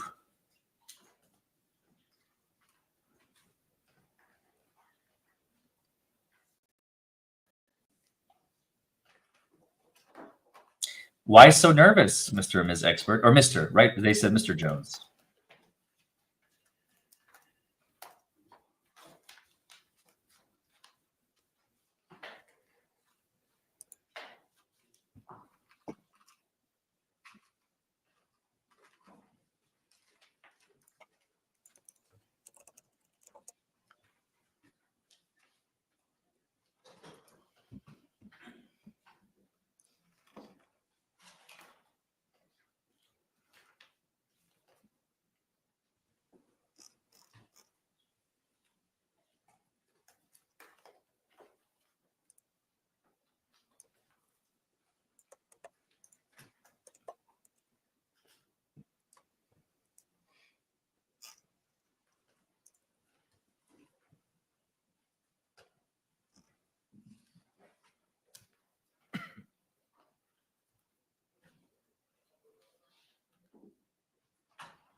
Your Honor, at this time, the defense would call Dr. Michael Brandon. All right, very good.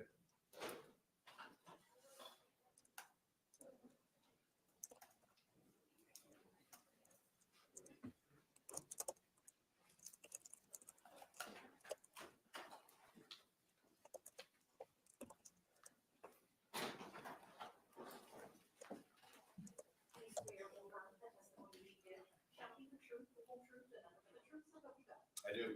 Doctor, good morning. Could you state and spell your name for the record? Doctor. Michael Brandon, B-R-A-N-N-O-N. Thank you. Counselor, you may inquire. Dr. Brandon, good morning. Good morning. He's a chippy little fella. You just traveled from Miami to Orlando. Yes, Is that not correct? Okay. it was a good drive. Would you please describe for the jury your background, training, and experience, both in forensic psychology as well as battered women syndrome? Yep, Sure. there it is. So I'm a psychologist licensed in the state of Florida. I have a bachelor's degree in psychology. That's from a university called Nova University. I also have a master's degree in psychology. I received that in 1980, also in psychology. And I received my doctoral degree in psychology after a year internship where I worked with severely mentally ill individuals in Hialeah, Florida. In 1988, I finished my degree requirements for my doctorate in psychology.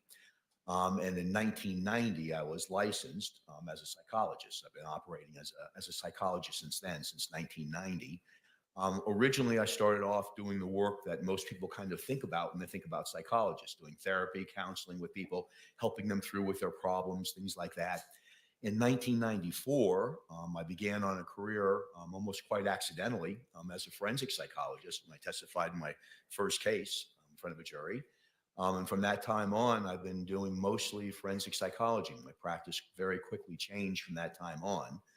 I'm currently the co-director of the Institute for Behavioral Sciences and the Law, and anywhere between 80 and 90% of all my work now is related to some legal or court-related matter in the ways in which mental health interfaces or impacts or helps to give opinions about various legal issues.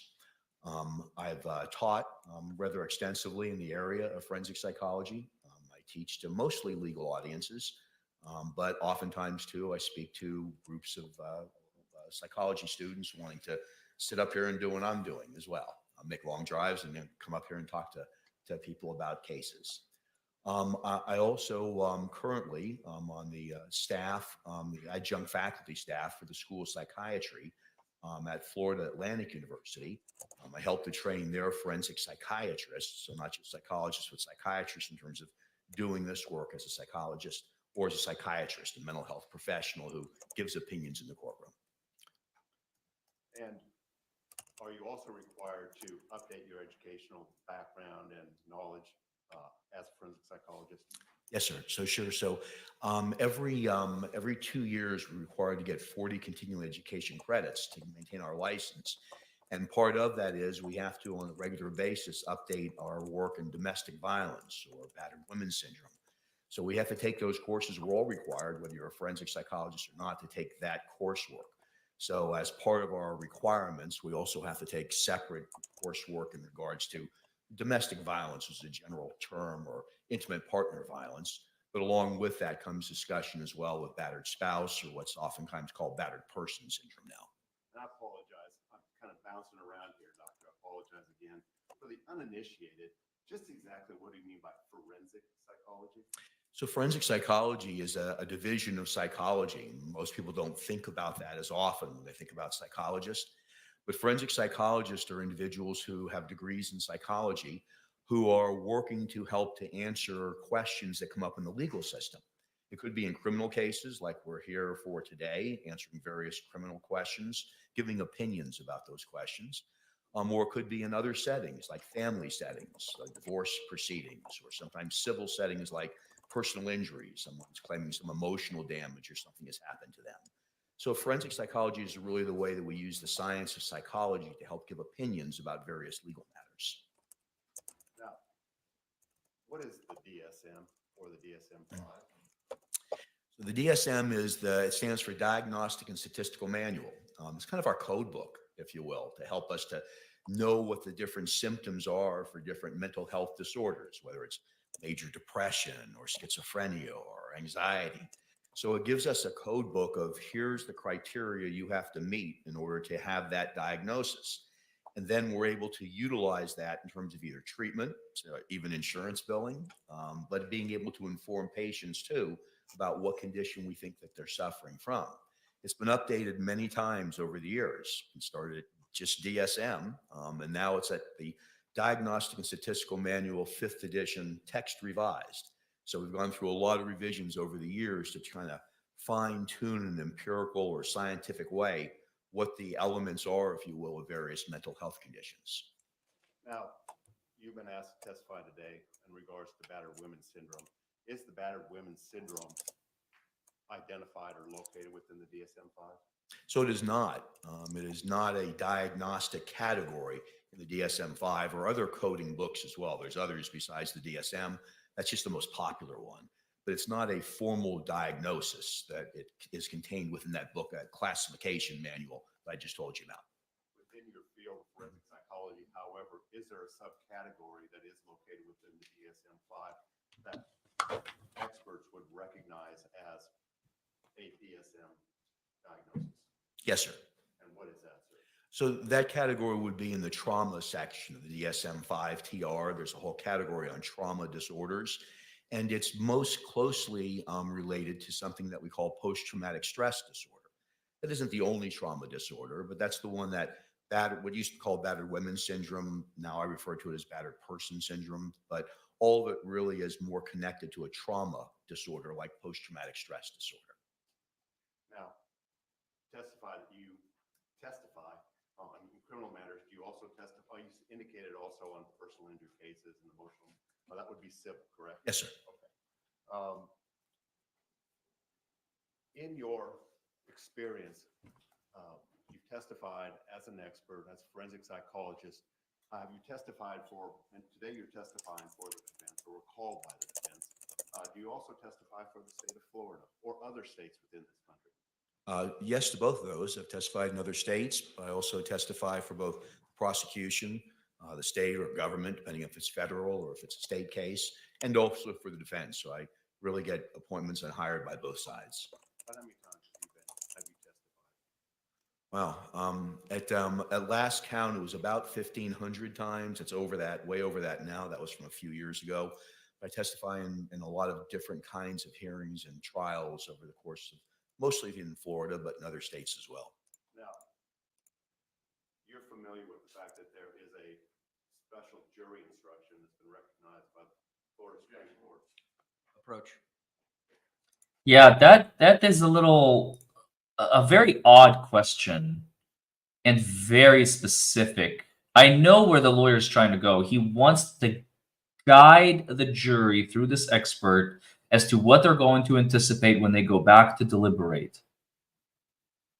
But to ask an expert witness about what is a proper jury instruction, which probably has not even been agreed to by the prosecution and the defense yet, which is why the objection just came through. I mean, to ask a witness directly about jury instructions, I don't know if that's proper. I don't think it is. I don't think it is. I mean, I like this guy. I think he's swell. Am I too loud? I'm sorry. I can quiet myself down a little bit. Is this better? The objection is sustained.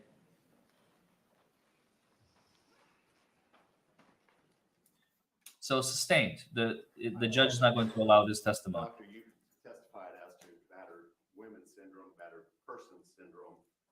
Are there other synonyms or similar names for what you're describing, in particular battered spouse syndrome?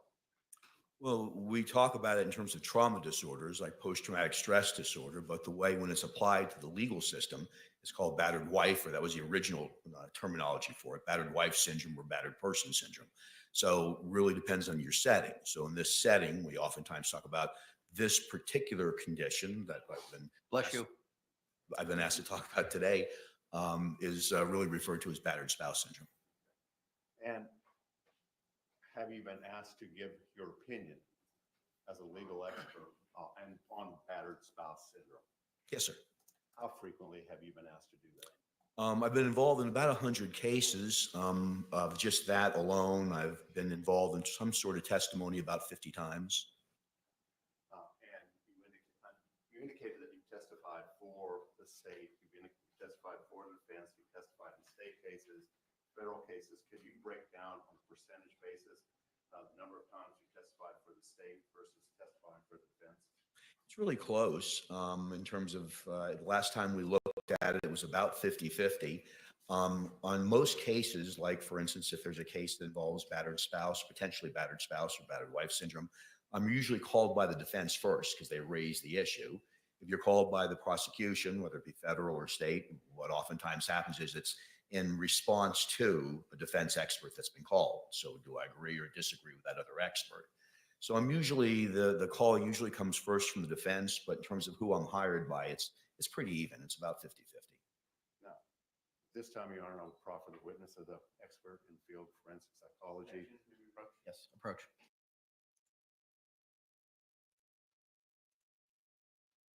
Okay.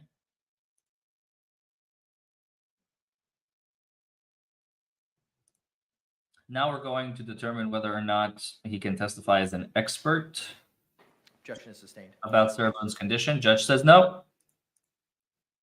No. Yep. We're jumping back and forth.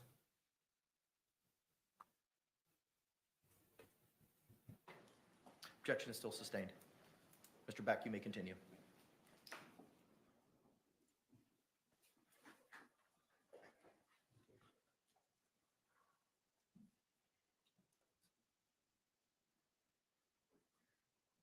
Has battered spouse syndrome been accepted, to your knowledge, in the Florida court system? Yes, sir. Sustained. You already answered. The classic systemology wherein an individual might necessarily suffer and then exhibit symptoms of battered women syndrome. Yes. So battered spouse syndrome is usually a woman's response. Doesn't have to be, but that's a classic historical research went into how women respond in situations in which there's intimate partner violence, when they've been the victim of violence. Now we know, of course, in other kinds of relationships, men can be a victim of it as well, or as whether it's a heterosexual or homosexual relationship, that both men and women can be victims. But we still know the majority of those individuals that are diagnosed with that condition or given that condition, classified with that condition, are women. We do know that it's a reaction, a strategy that's developed by the person who's being abused to someone who's abusing them in an intimate partner situation. And essentially what they're doing is they've made a determination that they can't effectively escape from the abuse. They can't just leave for some reason. They feel in danger or they've been threatened if they leave that something bad will happen to them. So it's a cognitive or thinking strategy on the part of the person being abused that I have to develop some coping skills or ways of protecting myself or maybe even loved ones as well from some form of imminent violence or danger or lethality.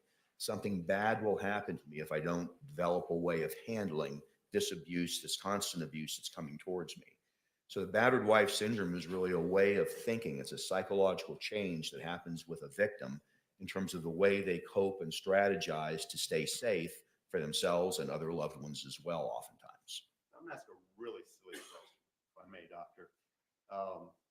I don't know if you've noticed a bruise across the bridge of my nose this morning.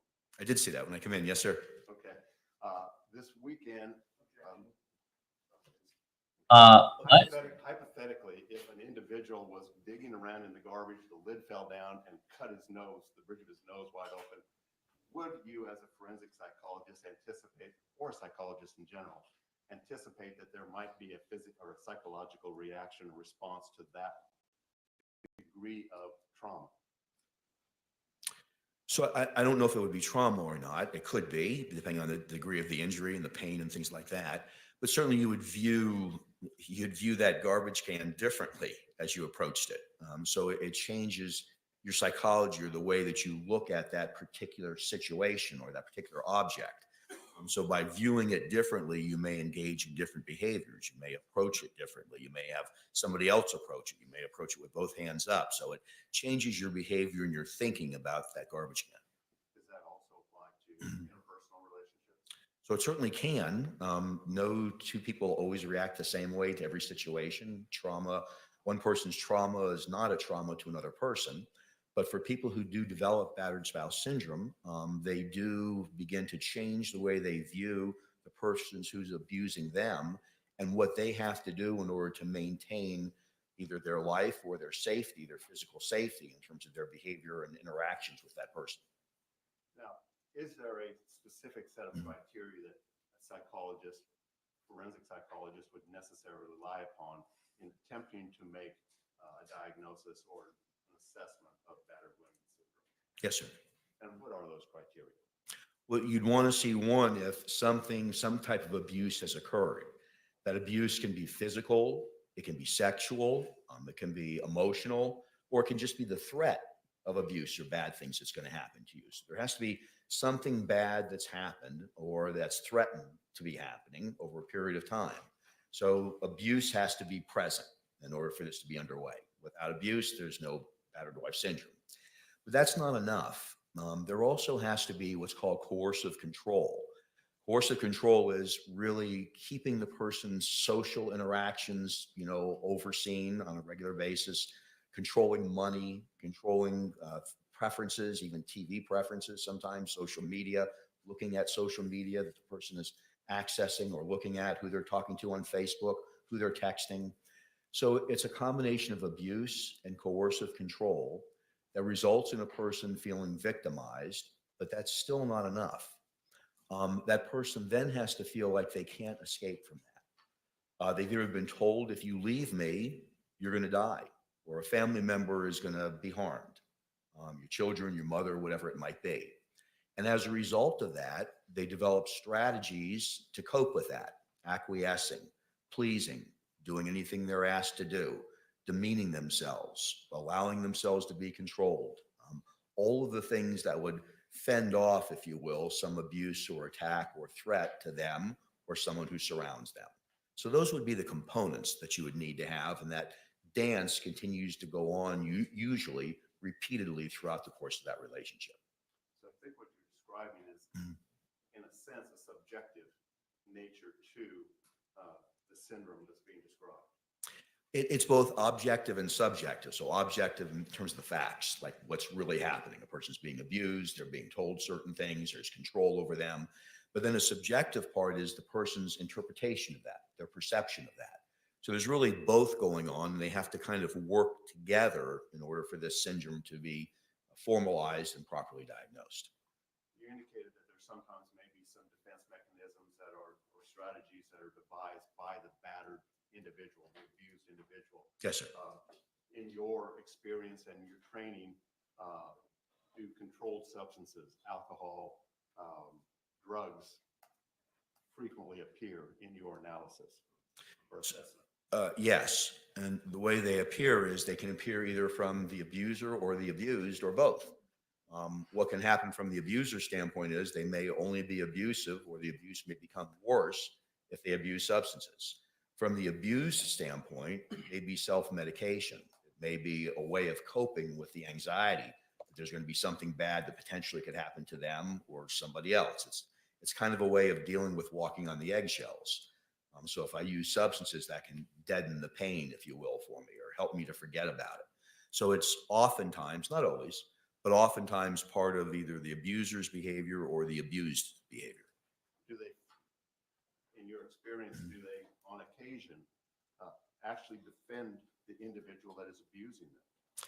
That's a very frequent part of this syndrome. Not always, but it's very frequent.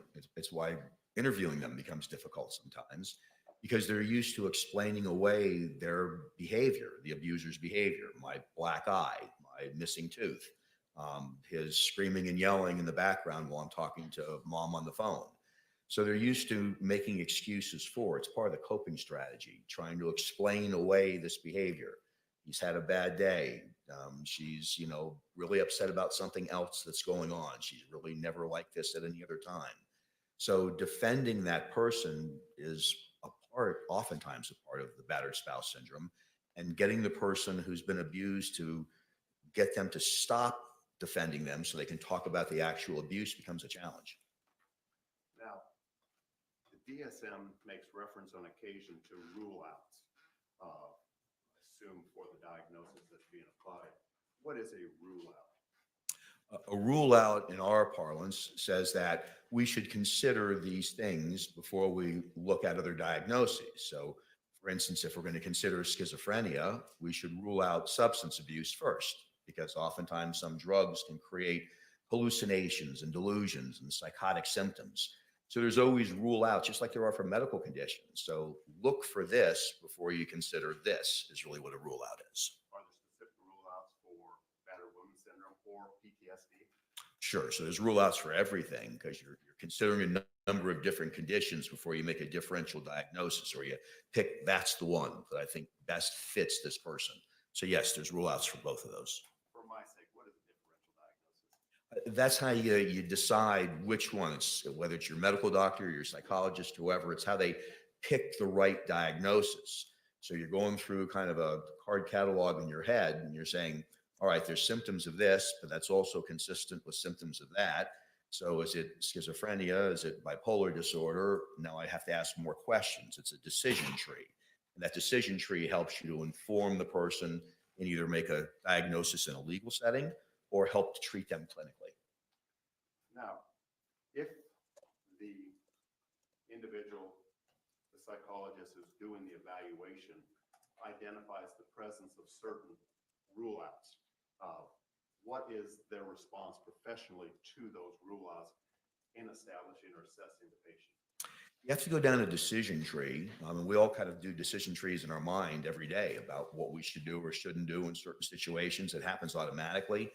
It's more structured when you're doing it professionally. So if you have a concern about substances, then you would kind of take that track, and you'd have to ask a lot of questions in that area.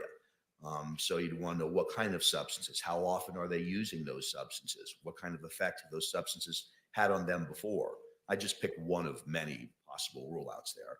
But every one of them you'd have to explore or ask additional questions, because of course you don't want to come up with a wrong diagnosis, because in a legal setting that leads you to a bad opinion. In a clinical setting, it leads to bad treatment. Now, I want to go back just a second. We talked about the subjective nature of the abused individual's understanding of what's happening. Does this subjective or does the experience that they have suffered result in, on occasion, they're experiencing or they're anticipating or assuming or imagining a threat that others may not? Yes, sir. Yes. Yeah, that was a little vague. I would probably want a little bit more specificity with that question. I would sustain the objection as a judge, if I were the judge, and ask for that question to be asked a little bit more specifically, maybe with respect to, well, not with respect to this case, but rephrasing it, at least rephrasing it. That was a little bit too complicated.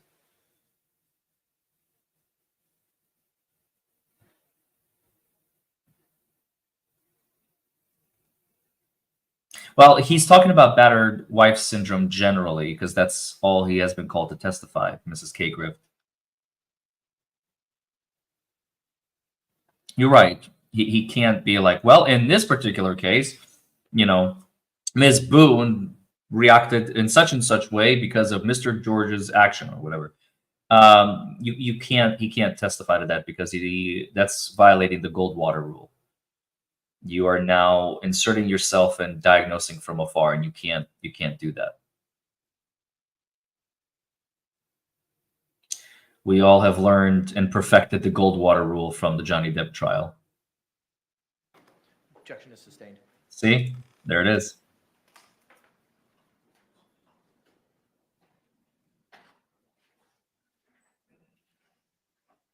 Doctor, from what you described this morning, I think we're talking about a complex and sophisticated process for assessing and diagnosing PTSD, battered women, the matters that you described. Is that a fair statement? Yes, sir. And in this instance, this particular matter regarding the state versus Sarah Boone, were you approached about the possibility of doing an assessment as to Sarah Boone? Approach. I see. Yeah, I think he's doing a great job. He's clearly, they hired the right guy for the job.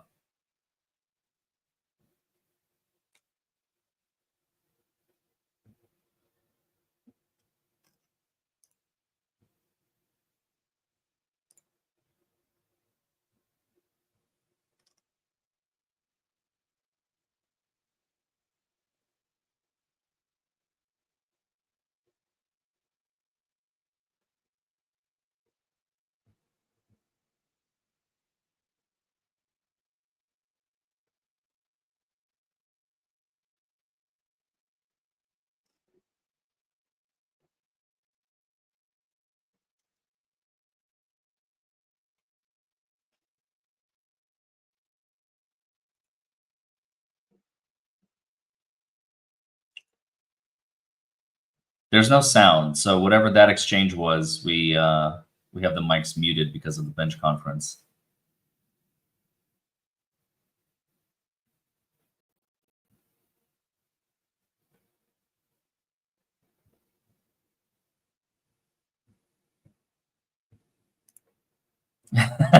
Special K. Yeah, you're far behind. You're like 2 hours behind. Dying right now. I better go wake she in the room and tell her. Right? How crazy is that? I knew you were cheating. And then the prosecutor, he got it out. He got it out of her. He was like, he was talking to a girl named Christine and who was it? Jessica? Christine? No, I don't know. There's like a Christine and a Christina or something. At least I remember that one. And the prosecutor got her. He like nailed her. He nailed her. He was like, you knew about these other women. So when you say cheating, you knew that he was potentially cheating. It was not just looking at pornography. She's afraid to say that, yes, she caught him like Objection sustained. cheating because then she would have retribution. That would be a reason to kill him because she was angry. She was upset.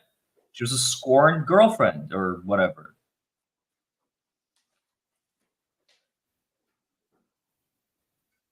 Now, ha ha ha! You guys are perverts. That's why I love you all.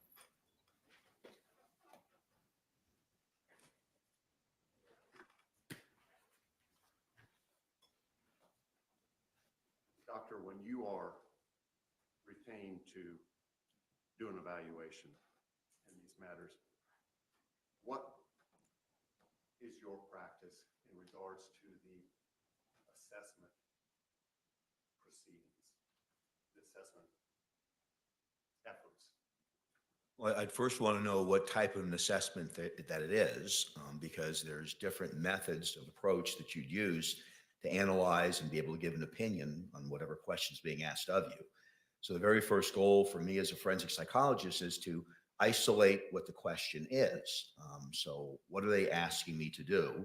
Because I want to know, A, can I do that? Am I qualified to do that, or should I refer that to somebody else? Or B, is that something I'm going to have enough time to do and enough resources to do? And the next thing I would do is start asking questions about specifically what you already have or what can you get to help me answer this question. So right away, I'd start to find out what's available. As forensic psychologists, we're supposed to do comprehensive evaluations of whatever the legal issue or question is, and it's supposed to rely on multiple sources of information. So depending again upon the question, I'm trying to then define early on what are those multiple pieces of information I'm going to need to help to try to give an opinion and an educated opinion about that matter. Have you done an assessment in this particular case? No, sir. Can you tell us very briefly whether that was your decision? Objection, relevance. Okay, that's fine. That's fine. I can move on. Objection sustained. In your experience, doctor, Thank you very much. can battered women syndrome rear its ugly head? For instance, when there are threats to other members of the family, two-legged or four?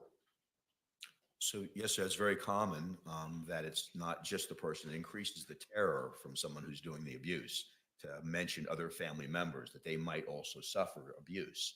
So whether it's emotional or physical, those type of things are very common. Not always, but it's very common in the course of domestic violence cases or intimate partner violence cases. And that fear that's developed by the abused individual may exist contemporaneously with other issues, alcoholism, schizophrenia, and the like. Is that correct? Yes, sir. They can all be combined together. And certainly that increases if there's other family members that are threatened or live in the same home or close by. That can increase the terror. The purpose of that is to increase control, to make sure the abuser has more control over the person who's being abused. 1 second, Your Honor. Yes, sir.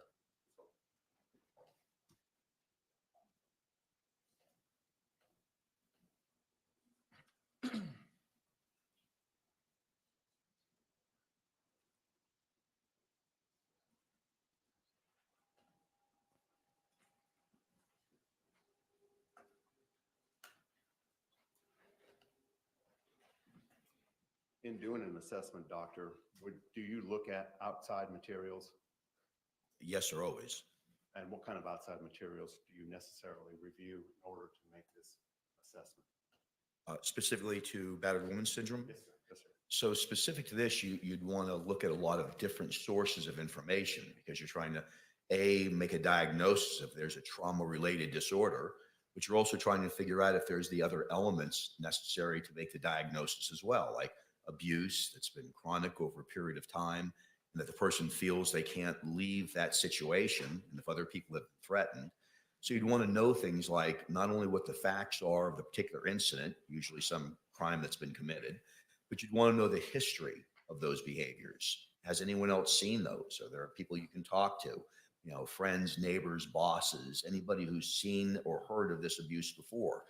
Have there been medical visits where the person has actually been damaged and shown up, made some other excuse, they slipped or fell or whatever it might be? You'd want to do psychological testing as a forensic psychologist, because we have very good tests that help us to determine whether someone's suffering from a trauma-based disorder or not. You'd want to know if the person who'd been accused of the crime for this type of evaluation made any statements to the police. If they did, you'd want to hear that statement. Or has there been a 911 call or calls? If that's happened, you'd want to hear that too. So any evidence you could collect, and these are some of those questions I was talking to you about before, you'd want to ask the person who's trying to hire you in the beginning, well, tell me what you have, because you'd want to see whether or not you're going to be able to make this analysis or not. So it's not good enough just to talk to the person, because that's just one form of information. It's almost like being a behavioral detective, if you will, as a forensic psychologist, because we're trying to get as much evidence wrapping around our interview with the person as possible to be able to guide our questions, but inform us and see whether there's what we call convergent validity. It's a fancy way of saying, does everything agree with each other? Does everything connect in a way that it all sort of makes sense? Or are these strange conflicting pieces of evidence that we need to explain away, or it just doesn't fit the criteria? So it's a rather comprehensive and complex evaluation has to be conducted to come up with this. And the final piece I'd say about it is that because oftentimes the abused person is defending still the person that they've oftentimes committed a crime against, it takes a bit of time to get to where you need to go. With all victims of trauma, whether you're talking about situations where you're doing therapy or you're doing an analysis in this type of setting, a criminal setting, it usually takes some time to break through that and get them to trust you to talk about the trauma, but to stop defending the person and talk about the abuse and how they felt about the abuse. Your goal, if you will, is to be able to see what's happening in that situation through the abused person's eyes. If you look at it through your eyes, often it doesn't seem to make sense. But if you look at it through their eyes, if it meets the criteria for a battered spouse, then you can better understand their world and what they're dealing with. And real briefly, some of the things that you are evaluating when you examine, particularly the individual themselves, you're looking for anxiety and or fear. Yes. Low self-esteem. Yes. Are you looking for depression? Yes. Are you looking for any form of social or interpersonal withdrawal? Withdrawal, especially if it's forced withdrawal, controlled withdrawal, if there's consequences to socializing with my family, my friends, calling them on the phone, texting them. So especially in that context. Stockholm syndrome. Sure, that can be part of it. And what is Stockholm syndrome, real briefly? So it's really adapting to someone who's captive or taking over a person, controlling their life, sort of adapting to that situation. The famous model of that would be many, many decades ago, a woman called Patty Hearst, who was kidnapped. But it's taking on the beliefs and taking on an acceptance, if you will, of a kind of a captive situation. And in these situations with women who have been abused, who meet the criteria for battered spouse syndrome, they oftentimes adapt, defend, and take on in an acquiescent way that this is okay and I'm part of this situation as opposed to opposed to the situation. Will this syndrome exhibit itself in physical attributes? It can, at times, even physical illness at times. Inability to sleep, inability to keep food down, and those type of things. Sure. Yes, sir. Would that individual potentially experience hypervigilance? Well, that's a large part of it, of any trauma-based disorder is hypervigilance. What changes when you've been traumatized, any kind of trauma, not just abuse, but what changes is your perception of danger. So whether it's the lid of the garbage can hitting you on your nose, or whether it's someone being abusive towards you, those situations change your perception of danger. So you no longer see that object or that person in the same way. You have a foreboding sense of danger could occur. So other people may not perceive it with that person. He's so nice at work, or he's nice in these other settings, or he's so great on the softball field, but at home he's different. So that person who's being abused, their perception changes. Does that include denial? It could include denial, and oftentimes that's part of the explanation. The defensiveness of that person is the denial of how bad things are that are going on.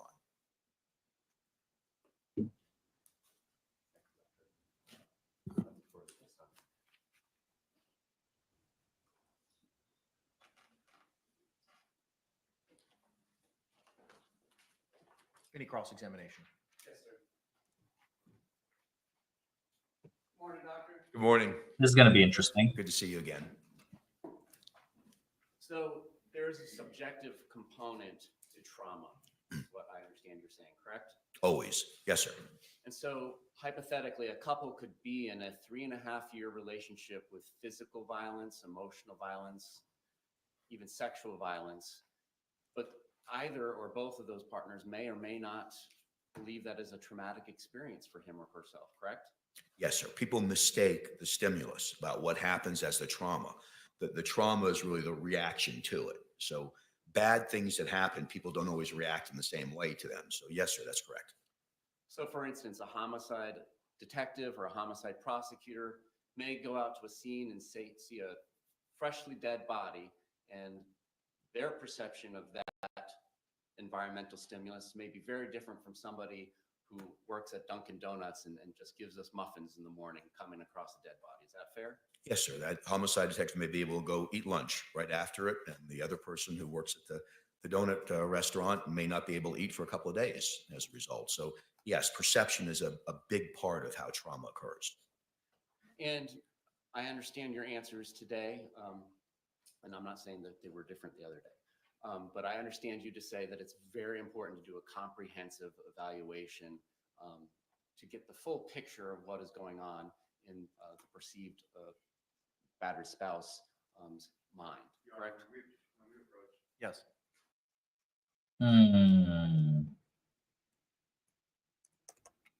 I want to see where he's going with this.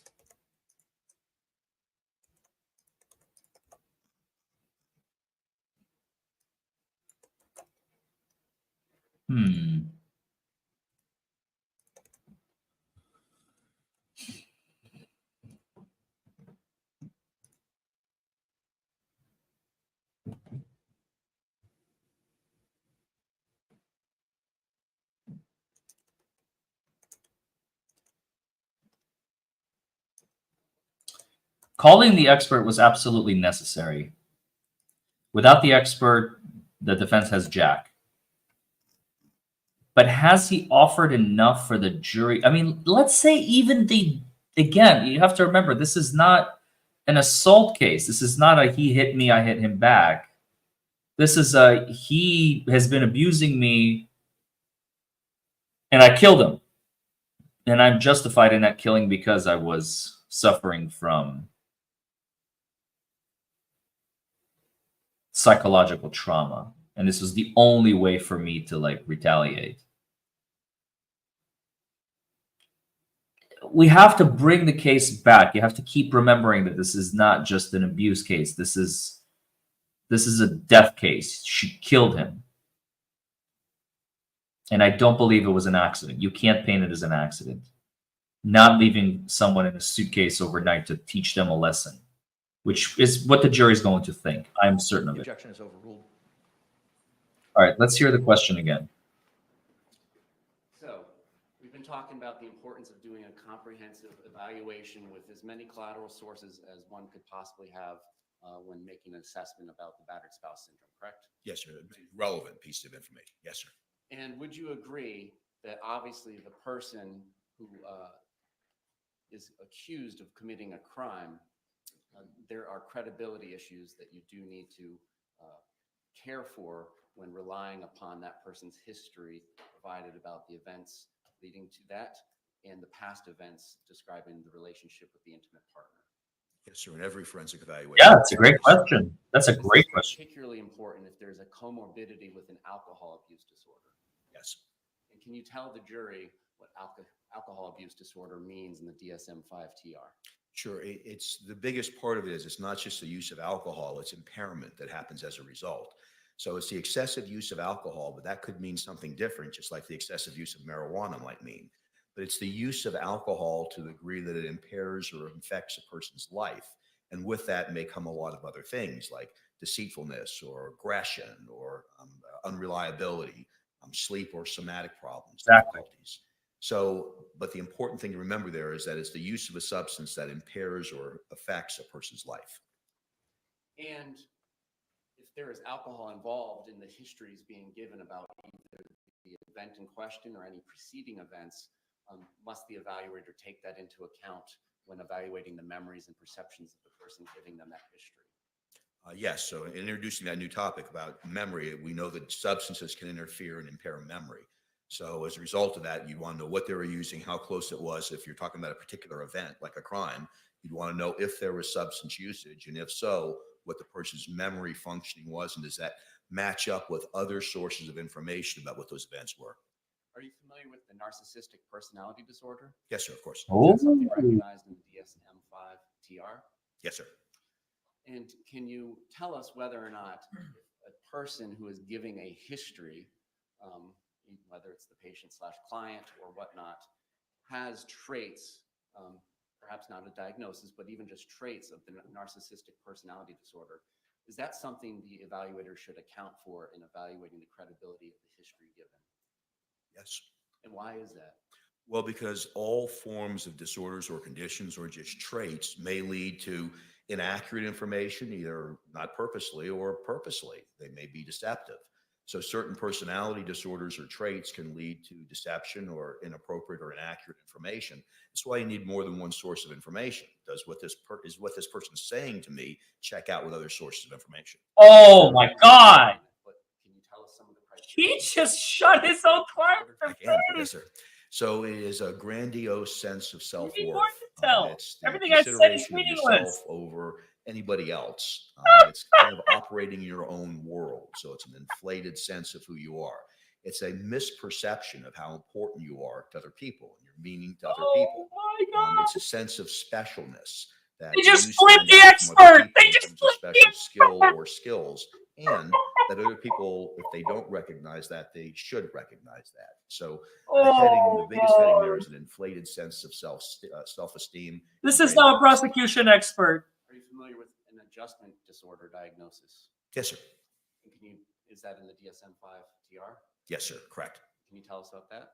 Adjustment disorder is a person's reaction, and it could be emotional, This it can is be good. behavioral, or it can be Oh. both, to a situation that occurs. You broke up with your boyfriend or girlfriend, so you're upset about that. And so as a result, you're tearful, you're anxious or nervous or worried about what may happen to you as a result of breaking up with them, or you behaviorally may start not going to work, or get into more arguments or fights with your children as a result. So it's a temporary reaction to a stressful situation that occurs in some individuals. And hypothetically, if a person who is giving a history for criteria of diagnosis, let me strike that. If somebody is giving a history and that is being used to come to an evaluation conclusion of battered spouse syndrome, if that person has been diagnosed with adjustment disorder predating the traumatic relationship, is that something the evaluator should take into account? You'd want to know any prior diagnosis. Yeah, of course. Because it may not necessarily be exclusionary, but it could. So adjustment disorder is a temporary reaction. You're upset in a temporary period, and most of them just go away on their own. Whereas something else like a traumatic stress disorder is long-term. It's something that person's stuck with for a period of time that usually doesn't just go away on its own. So yes, you'd want to know that for that term I used before, that differential diagnosis. You'd want to know those things to compare and contrast them and hold them up against each other. Now, hypothetically, if somebody says things like, I'm the best thing that has ever happened to you, and I'm the best you'll ever do, are those indications of the narcissistic personality disorder? Well, they could be. You wouldn't want just that alone. You'd want to see if that was happening in other settings. Is that happening on the job, with friends, with family members? Is it showing up on psychological testing? But certainly that would be a red flag. You'd go, I want to pay more attention to that. I want to investigate that further. And is it important when evaluating trauma-based disorders, because they're based on emotional reactions, to do that rule out on alcohol or drug use?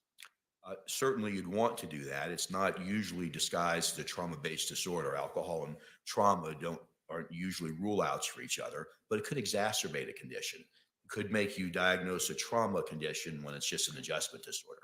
I say just, I don't mean to minimize it, but it's not as serious as a trauma-based disorder. Is it important to consider whether the abuser and or the abused behave differently in the absence of alcohol or drugs? Yes. And why is that? Well, because you're trying to analyze a psychological condition. If as a result of drug or alcohol abuse, their behavior changes or their perceptions change, that's not a psychological condition, that's a substance abuse disorder. So that's why you'd want to know that. So if their condition remains the same, maybe it's a little worse when they're using drugs or alcohol, but it's the same perception of threat or danger, then you're going to diagnose a trauma-based disorder. If not, then you're going to diagnose a substance abuse disorder. You can have both, but you'd want to rule one out as opposed to the other. And are you familiar with the classic three-step cycle of battered spouse syndrome or domestic violence? Yes, sir, I am. Can you explain that to the jury? Sure. Oh, this is gonna So be there's a cycle of violence that was first developed by a woman in the 70s called Lenore Walker, Dr. Lenore Walker. She's a psychologist who's usually credited with developing the whole theory of battered spouse syndrome.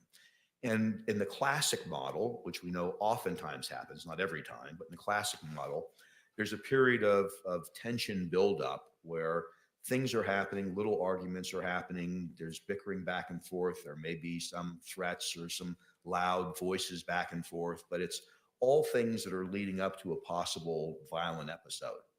Then there's the episode that happens itself, the violent episode. It could be verbal, sexual, physical, but there's the violent incident that occurs. And then after that violent episode occurs, there's a honeymoon phase where the person who's done the abuse, they're apologizing, taking that person who was abused out to dinner, buying them things, saying nice things to them, complimenting them to sort of make up for the abuse. And it's it's called the cycle of violence. And the reason why is it tends to repeat itself in a lot of these situations of battered spouse syndrome, where you see this repeating itself over and over and over again. So people are kind of stuck in these revolving doors in their relationship. And can one cycle be enough to traumatize a person? Yes. Does this trauma necessarily have to be coming from a man to a woman? bingo. And in fact, as times have changed, language has changed. And so Oh. we keep referring to it as battered woman syndrome in the courtroom today. What we're actually talking about now is battered spouse syndrome or even intimate partner violence. Yes, sir. I mean, interpartner violence can happen outside of legal settings, but it's really a kind of the large over grouping, if you will, to be able to talk about all of these other things that can happen as a result, like trauma-based disorders and battered spouse syndrome. And you're right. The later research has kind of pulled us away from thinking this only happens to women in heterosexual relationships. We know now there's all sorts of derivations, and that men can suffer also from battered spouse syndrome, battered person syndrome, homosexual couples. So we know it goes around to everybody, but still, women are more often diagnosed with battered spouse syndrome than anybody else. Does the trauma have to come in the form of physical violence? No, sir. Does it have to come in the form of sexual violence? No, sir. Can it come in the form of emotional or mental violence? Yes, sir. And would examples of that include such as running the partner down and telling them that they're no good and, just general insulting and lowering their value? It could. Remember, that's the stimulus, so it would depend on how the person who's receiving that responds to it as to whether or not it becomes traumatic. But yes, sir, that'd be the first red flag you'd want to investigate. And you mentioned isolation before. So if somebody in a hypothetical intimate partner setting is trying to isolate the partner from his or her family members or friends or coworkers, can that be, and I'm not saying necessarily, can that be indications of intimate partner violence that could lead to battered spouse? So sure, that'd be an example of coercive control. So if a person was doing that, that's consistent with that classification of battered person syndrome. Yes. And hypothetically, controlling another person, the intimate partner's personal property or effects, such as a birth certificate or identification papers, can that be indication of emotional trauma towards the partner who is lacking the control over those identification papers? So that's a stimulus that could result, depending on how the person subjectively perceives it, in some trauma. So yes, all of the things that you mentioned could be stimulus, if you will, that a person could perceive as traumatic. And hypothetically, if one partner A gives partner B a gift, such as a bicycle, but partner A continues to maintain that the bicycle is his or hers because he or she bought it, even though it was a gift of B, can that be a form of emotional abuse towards B? Sure, it sounds like control, but I guess you could interpret it as emotional abuse too, but it sounds more like a control mechanism that'd be consistent. Here we go. I'm not suggesting that it's legally or morally okay, but when one intimate partner does these hypothetical emotional things, non-physical violent things to partner B, if partner B has poor personal skills and coping skills and may be consuming alcohol, is it unreasonable or unfathomable to hear that partner B responded with physical violence to partner A? Objection, assuming facts not in evidence. It's a hypothetical question. Sustained. Yes. Yeah, it's a hypothetical. An expert is in a very unique position. An expert can actually answer questions that are hypotheticals, that are, we're not talking about facts not in evidence. We're simply asking an expert his opinion about a hypothetical scenario. So why can't that be asked? I think that's highly relevant in any situation, and it is a valid question. Why can't you ask that question? He's an expert. He can answer. He's, like I said, he's not a fact witness. He's an expert witness. He can answer questions based on hypotheticals, scenarios. I guess the defense, I mean, I see what the defense is doing. They're trying to exclude the possibility that George reacted physically to Sarah's After hearing argument of mental counsel, the abuse. objection is overruled. Oh, there it is. I'm telling you, it's a good one. The question is, please go ahead. So it would increase the probability of physical violence. There it So is. if those things, in fact, were perceived as threatening or abusive in any way or insulting to the person who they were directed towards, it would increase the probability of physical violence. There you go. That's a good answer. That's the answer I expected. And again, the perceptions are all in the eye of the beholder, whether emotional things that are said to one another or physical things are done to one another. Correct. Whether the recipient of that behavior views it as trauma is a subjective decision by that person. Right? Yes, the perception is the impact. So that's how you would know that. It's just, water off a duck's back, or is it something that's kind of sticks with me and I think about it all the time? Now, you mentioned earlier anxiety, low self-esteem, and depression can all be components of battered spouse syndrome, correct? Right. Is it important as the evaluator to rule out whether or not these conditions predated the violent or abusive relationship? Yes. And why is that? Well, because where things start is important diagnostically. So if all of those things were in place, all of the symptoms that were just mentioned are in place, then you wouldn't attribute those to the abuse. You'd say those things were pre-existing. Now, abuse could make it worse, but in terms of your diagnosis, you need to know where things started. So if those symptoms didn't start at the time where there was abuse that was alleged to have occurred, then it's unlikely that it's attributed to that abuse. And independent of any narcissistic personality disorder traits, would you agree that anybody in a certain legal setting has a motivation to present themselves in a certain way? Yes, to do impression management, either depending on the outcome. So if there's punitive sanctions, they may lie to make themselves look worse, or as a result, if they're in other settings like divorce settings, they may lie to make themselves look better. So there's always some impression management you have to kind of look through in your evaluation. And that's important for an evaluator. It should be looked at in every evaluation. Thank you. Yes, sir. Any redirect examination?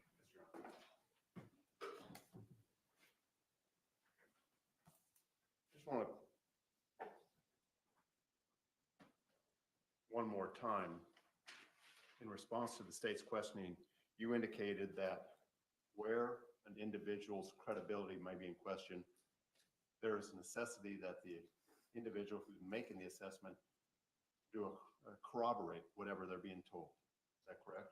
Yes, sir. In a number of different ways. We have psychological tests that assess for things called malingering or faking mental health problems or difficulties. So you'd want to do that. You'd want to look at other evidence to see if it's all consistent. So it's very important you don't just rely on self-report. Is it possible that an individual may exhibit one or two attributes of a particular DSM diagnosis, but not actually qualify because it's simply not there? Right. Sure. So sometimes like social isolation can be because we're introverted, or it could be part of depression. So you need to kind of follow it out and see how many of the symptoms are there to see whether or not it meets the criteria. So I may exhibit one or two symptoms of narcissism, but not qualify because I don't meet all of those, or a significant number of the indicators that you would rely upon to make that diagnosis. Yes, or it can be situationally based, like we may display narcissistic features here in a courtroom, but may not do that in any other part of our life. Now, in your experience, have you determined, learned, either through your studies, experience, and so on, whether or not the abusive behavior may begin based upon an individual's perception of things occurring to him as a child or her as a child? In other words, if they grow up in an abusive household, Okay, I understand. Sustained. you've indicated that there are things that, I think in response to the state's cross-examination, that there are things that may add to or may contribute to a particular psychosis or symptom. Would an individual's background as a child include those type of criteria? Yes, sir. You're more vulnerable to certain psychological conditions based on your history. So if you've been traumatized before, or bad situations have happened to you before, if you've suffered from depression before, it makes you more vulnerable to those conditions or other conditions later on. Finally, one question or one symptom that we haven't discussed, I don't think, or maybe it was discussed by the state, was learned helplessness. What is that? Learned helplessness, I've really spoken about it a little bit, but now we have the fancy term for it. Learned helplessness was really researched by someone named Seligson, a doctor named Seligson, psychologist, research psychologist. And just real briefly, what it is, it's when someone kind of gives up and feels like there's nothing that they can do to change their situation. It was originally done with laboratory animals, but where a person really feels that no matter what strategy they've taken, like leave, stay, fight, whatever it might be, it won't work. It usually leads to depression or developments of other strategies, like I have to appease or please or make sure I do everything correctly or apologize. So it's really believing that no matter what you do, it won't be effective. Doctor, thank you for your testimony. Thank you for Sure. traveling up here from Miami so early in the morning. No problem at all. Thanks for the rest. Thank you, sir. You can be excused. Thank you, Your Honor. Can the parties approach for a moment? Morning break, maybe?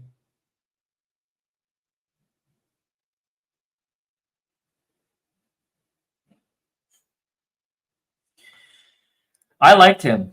I liked him a lot. He was not trying to bend to the defense lawyer's will, meaning like dodging the prosecutor's question. He literally just came and answered. It was just hysterical to me, and I apologize. I couldn't contain myself when I saw it unfolding in real time, because those things, you know, as a criminal defense attorney, it's like watching. It's like watching. I don't know how to describe it. It's really fun. Anyway, the point is, in dissecting it, the moment I witnessed the defense expert being flipped by the prosecution when they started going down that route of George could have been a victim in this case as well, couldn't he have? I mean, just watching it slowly unfold and how the prosecutor just converted the expert into his expert. I have personal experience with that. I know what that feels like when the prosecutor calls an expert and then by the end he's my expert, or or leaving a wet spot where their expert once sat. That's always fun too, but this obviously didn't happen in this case yet. I liked his professionalism. Yeah, he's honest. He's professional. Exactly, adventurous words. He's a man of caliber. He's the minute. All right, members of the jury, it is 10:40 at this time. We're going to go ahead and take that mid-morning break. Similar instruction I've given you over the last couple of days. I'm sure you're tired of hearing it, but I got to keep telling you. Please don't have any conversations among yourselves or anyone else about the persons, places, things, or charge involved in this case, and do not conduct any independent research on those things. We'll see you back here in about 15 minutes at 5 till 11. Thank you very much.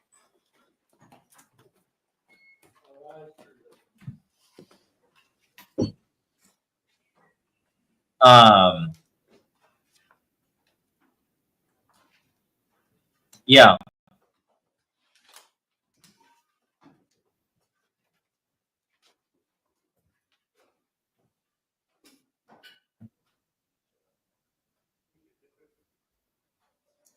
I think he was a good expert. I liked him a lot. Y'all may be seated. Thank you. All right, we'll be in recess for approximately 15 minutes. Thank you. Back at 11. Okay. So thoughts so far today. We were able to catch up on the cross-examination of Sarah Boone, which I think was not as good as I would have liked. I mean, for those of you who watched it last night, good for you. I did not get a chance to do it. We started early this morning. As you can see, this live stream has been going on for almost a full 3 hours now because I started at 7:45 Eastern time. I was trying to catch up on the testimony from yesterday. We finished the direct examination of Sarah Boone and the cross-examination of Sarah Boone that happened at 4:30 p.m. I just had to leave yesterday. So, with all that being said, I still think that she did a terrible job on direct examination. She did not appear credible. She did not appear believable. Some of the injuries, like the black eye that she was showing, her right black eye, it looked like makeup. I think we're all in agreement there for the most part. She seems to be the aggressor. She keeps changing her story. There are too many inconsistencies. Again, if you're going to argue battered wife syndrome and it was like a freak accident, maybe I would be able to take her side. But you leave a person in a suitcase overnight, that is first of all, that is a horrific way to die. Asphyxiation, when you're like in this, contorted position and you start having breathing problems and you die very, very slowly. It is not a quick death. It is not like Courtney Clenny comes at you with a knife, stabs you, and minutes later you're dead. Still a horrible, horrible way to go. Don't get me wrong. They both freaking suck. But if I had to choose, I'd rather be stabbed and then slowly asphyxiated, honestly. I mean, that is just atrocious. And then the cross-examination by the prosecutor was not all that good.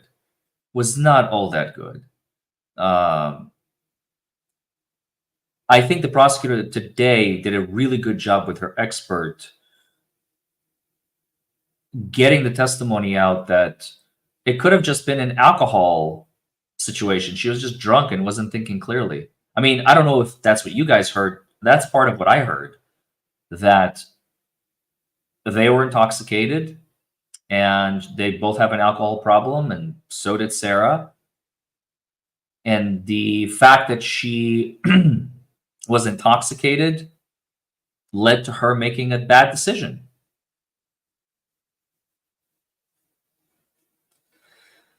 Now, I didn't see the video, full disclosure. I know it was shown to the jury, I think day 1 or 2, and I started streaming it yesterday on day 3 because, like I said, I was busy.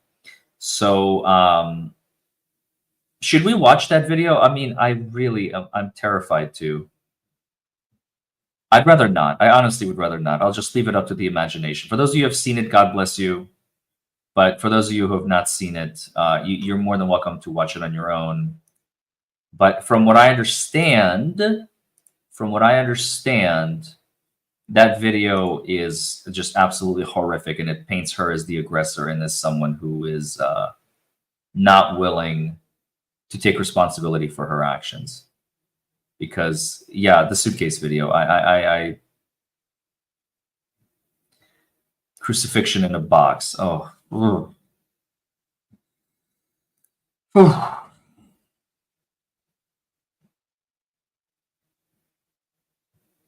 no, I'll pass. By the way, also the fact that she wanted to record it means that she had some sort of a sadistic tendency towards enjoying it. Think about it. If you are torturing someone, right? If you are torturing someone, you want them to feel pain. That's sadism. When you derive pleasure from someone else's pain. That's literally the definition of sadism.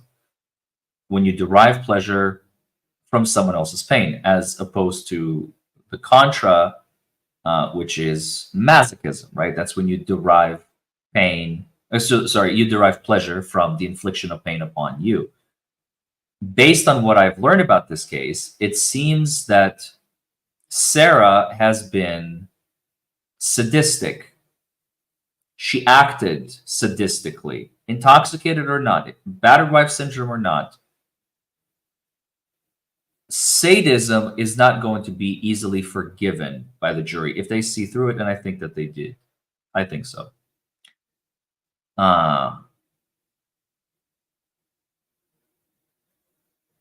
Even if they didn't do so much of a good job yesterday, I think they bounced back today with the expert cross-examination. Because you have to remember, Dr. What's his name could not have testified on the specifics of the relations between Sarah and George. First of all, George was never evaluated, and it's impossible to evaluate him now because he is deceased. And any type of evaluation you would try to do on him would be in violation of the Goldwater rule, right? You would be in violation of the Goldwater rule because you can't diagnose someone from afar. Now, Sarah, you can diagnose her now, potentially, but you can't go back in the past if she doesn't have any diagnoses in the past. But what the prosecution did with the expert today, which I think was really, really good, is they showed that Sarah could have been the aggressor, that George could have been the one on the defensive, that alcohol was a contributing factor to the reason why she abandoned him in that suitcase, that it was retaliation. It was the cycle was actually flipped. Again, it's the whole Darvo thing. You know, flip offender and victim. She's trying to Darvo the jury. Sarah is. I'm the victim here. And George can't even take the stand to testify on his own behalf because he's no longer with us. God rest him. So to date, I think the prosecution did an excellent job of eliciting testimony from the expert witness to show that Sarah could have potentially been much more culpable than they're making her out to be. Much more culpable than they're making her out to be. And remember, when the expert was testifying, I don't know about you all, but I was having like mental images in my head of Sarah and George's interaction. Did you guys have that too? Because they're speaking in hypotheticals, but we know what case they're talking about here. We know that they're talking about Sarah and George. Did you all, like me, did you have mental images in your head as the expert was testifying and the prosecutor was asking him questions on cross-examination like, oh, that could have been what happened between Sarah and George?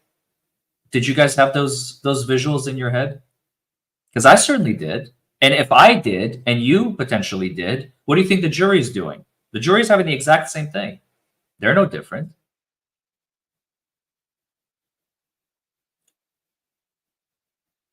People are saying, yes, I did have those visuals.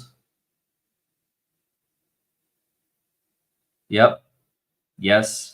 Okay, so what do you think the jury was doing? The jury was thinking about this case in exactly the same way. So if they're having the same thoughts that we are, and this is a very unique case in the sense that you don't really, like in the Amber Heard Johnny Depp case, for instance, you know, there was like so much that,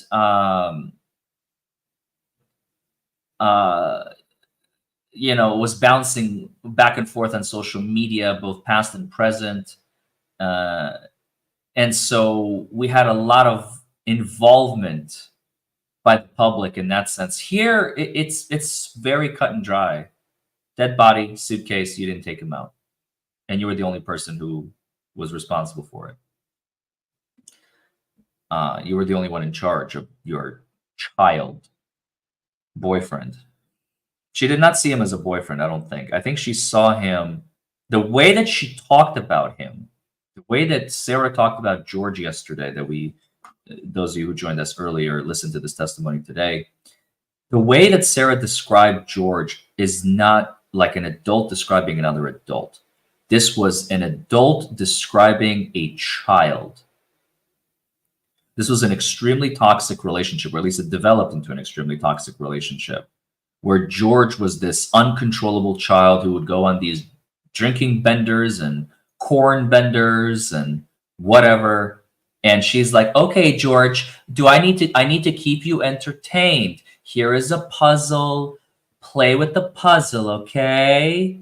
All right, George, I'm going to make you some milk. You want me to warm you up some milk? I'll warm you up some milk. You do the puzzle, and then we'll play hide and seek, okay? And then I'm going to kill you. And then we're going to play hide and seek, and there's a suitcase upstairs, but I'm not telling you to do anything. Very dominant, very controlling, very in control of the situation.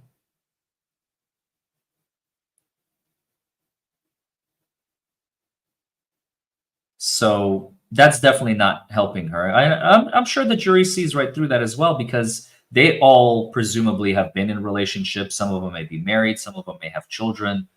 And they're going to see the similarities with the way that she has been treating George with probably the way that they treat some of their children,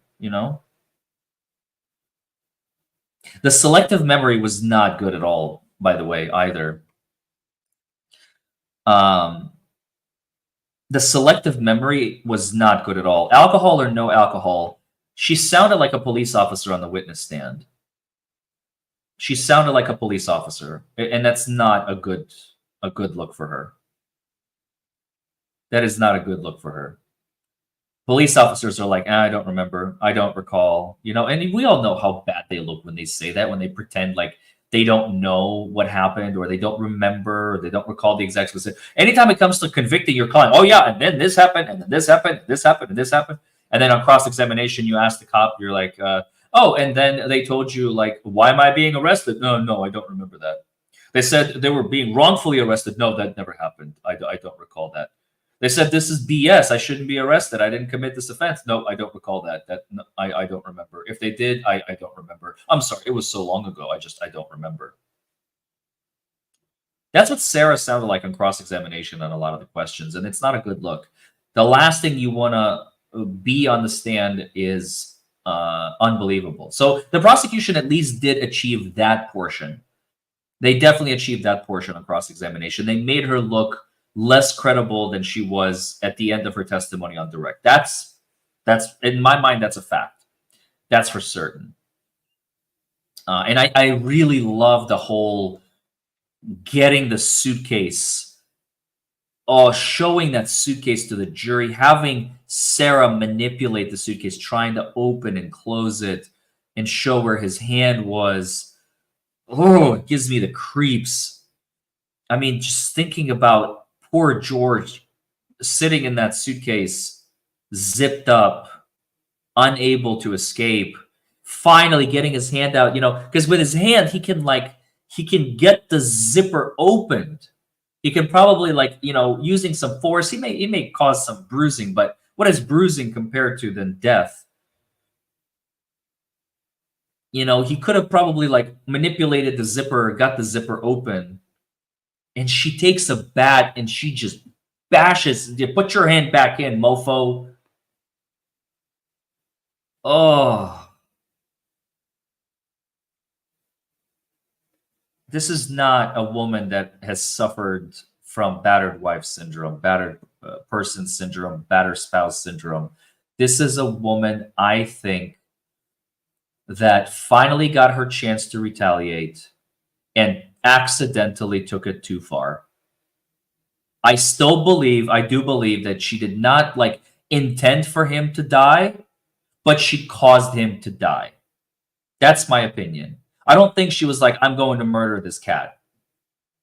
I don't think so. I don't think it was planned. I think it just happened. but you have to take responsibility for your actions.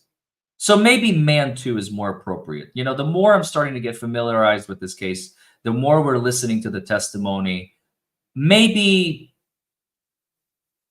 life imprisonment. She will still probably get it. Does she deserve it? The callousness of her actions and the cruelty, I would still say yeah. But I don't know. I'm really on the fence here. It's so complicated. Torture gone bad. Yeah. It's a torture gone bad. She definitely was retaliating. She definitely tortured him. We are back on the record. 2020 CF Just punish him. 603, State of Florida versus Sarah Boone. State defense. James Owens for Sarah Boone. County Henderson for Sarah Boone. Kevin back on behalf of Sarah Boone. Ms. Boone is still seated at council's table. Yes, Mr. Owens. Judge, we had several late witnesses. Her lack of remorse is what's going to get her life in prison, I think. The lack of remorse. We've excused Detective Scott Lowen based on the testimony of Detective Cossel. We've excused Abraham Marino, who was going to be recalled based on the testimony of Detective Cossel.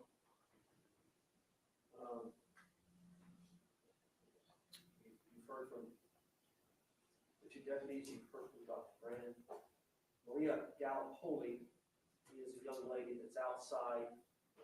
She was a witness as a neighbor in that complex, and she would testify about observing physical injuries to Sarah Boone.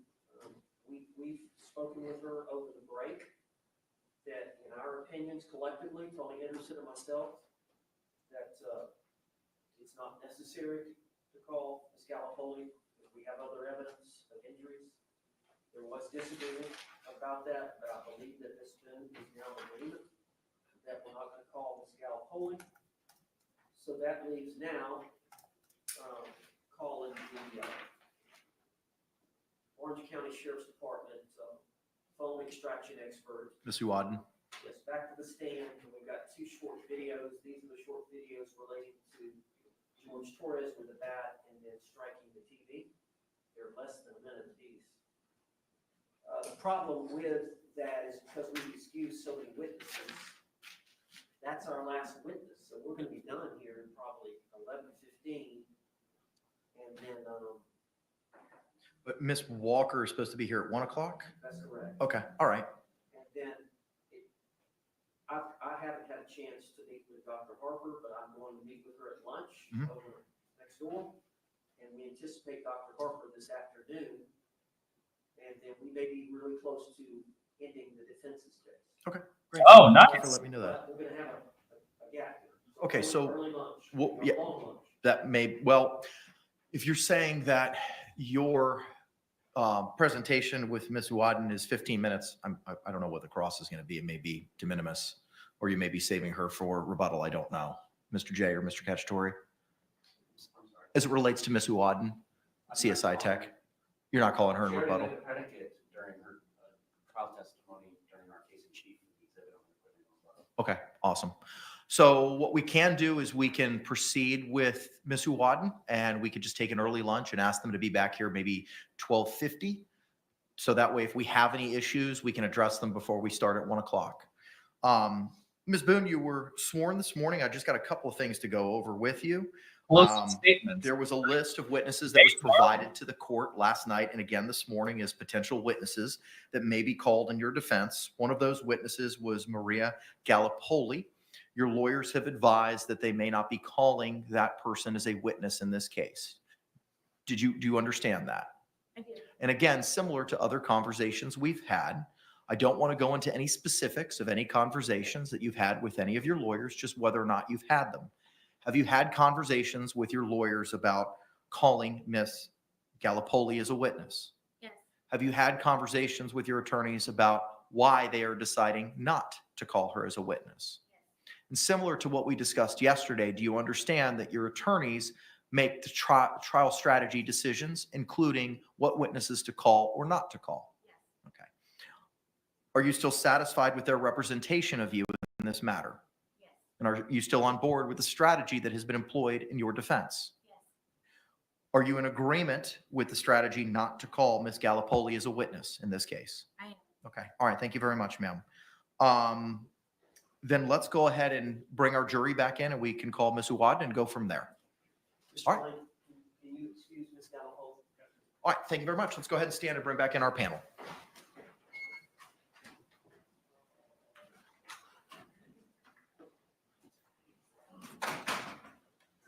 Mr. Owens, how do you spell Gallipoli?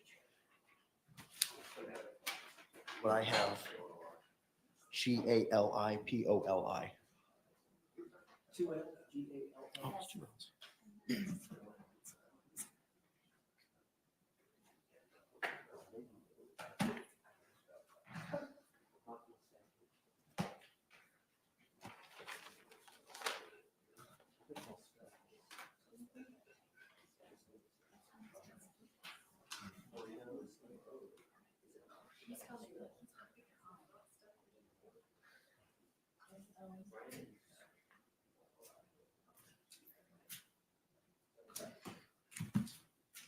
I can't believe this is going to be it for the defense's case in chief.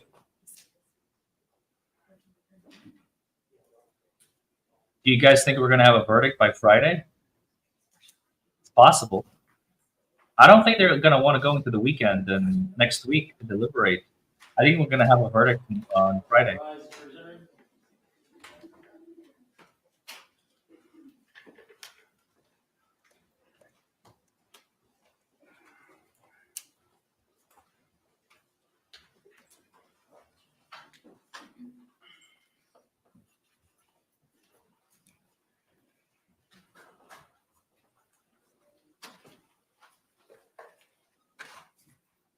State, do you recognize our jury? Yes, sir. Defense, do you recognize our jury? Yes. I think you all can be seated. Members of the jury, once seated again, if you could confirm that you complied with the court's instructions during our break by raising your hands. Record reflect all hands have been raised. Defense, you may call your next witness. Judge, we would call forensic phone extraction officer with the Orange County Sheriff's Department, Officer Wadden, to the stand. Thank you. We'll bring her in.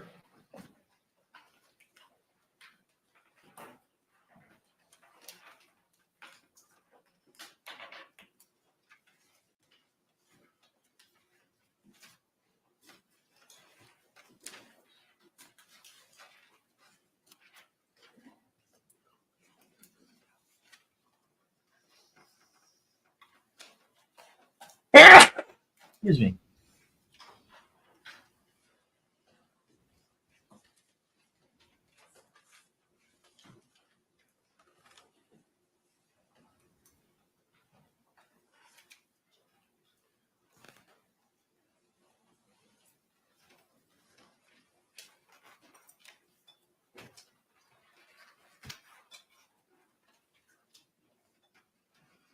Do you swear or affirm that the testimony you give shall be the truth, the whole truth, and nothing but the truth, so help you God?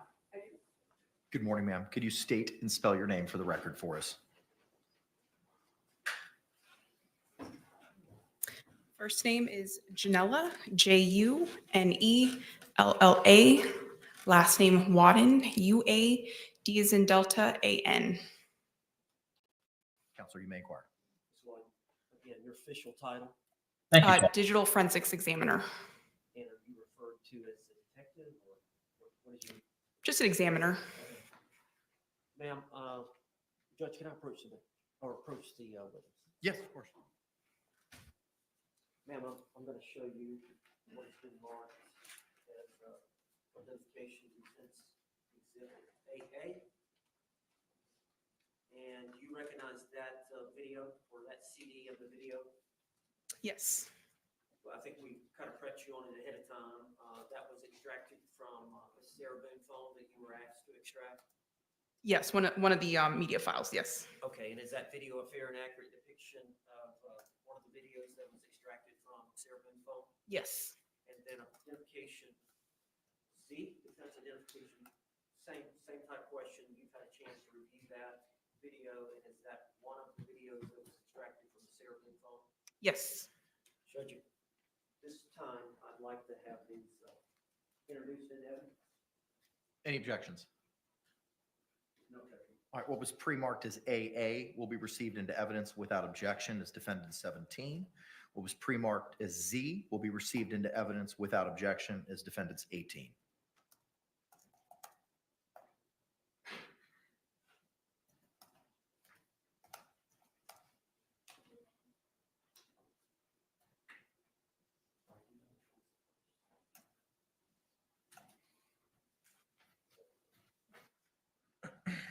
Judge, we're going to play exhibit 17 first. You may proceed. And is there a volume? Judge, do you have control of the volume? Volume is on.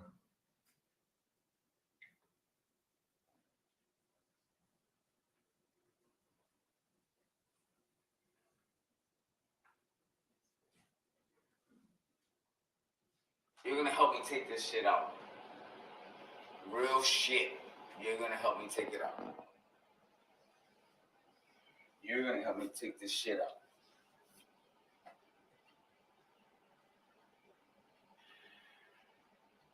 As I want to.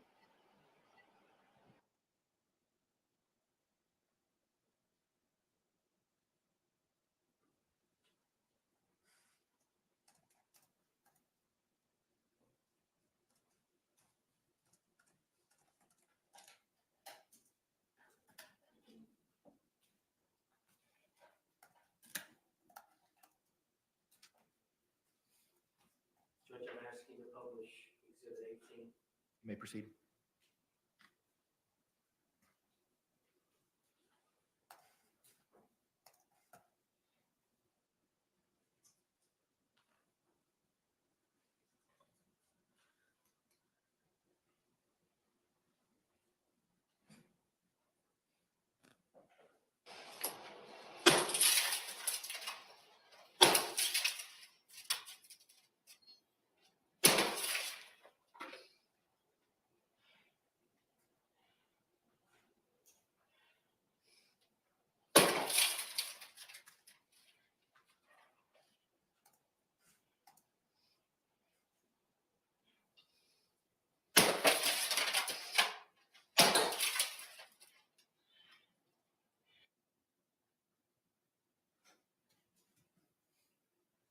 You spoke about it earlier. Say again, sir. You spoke about it earlier. Yes, understood. They're tendering, no problem. All right, thank you very much. This witness can't be released, correct? Yes. State. Yes, sir. Thank you. Okay, The parties approach momentarily, please. that's it? Wait, hold on. So what was the purpose of showing that? I swear, this is reminiscent of Johnny Depp and Amber. Members of our jury, at this point in time, it's 11:08. I know it's a little bit early, but due to the pacing and how quickly we've been moving through the evidence this morning, and how the defense has teed up their witnesses for this afternoon, we do not have anyone until 1 o'clock.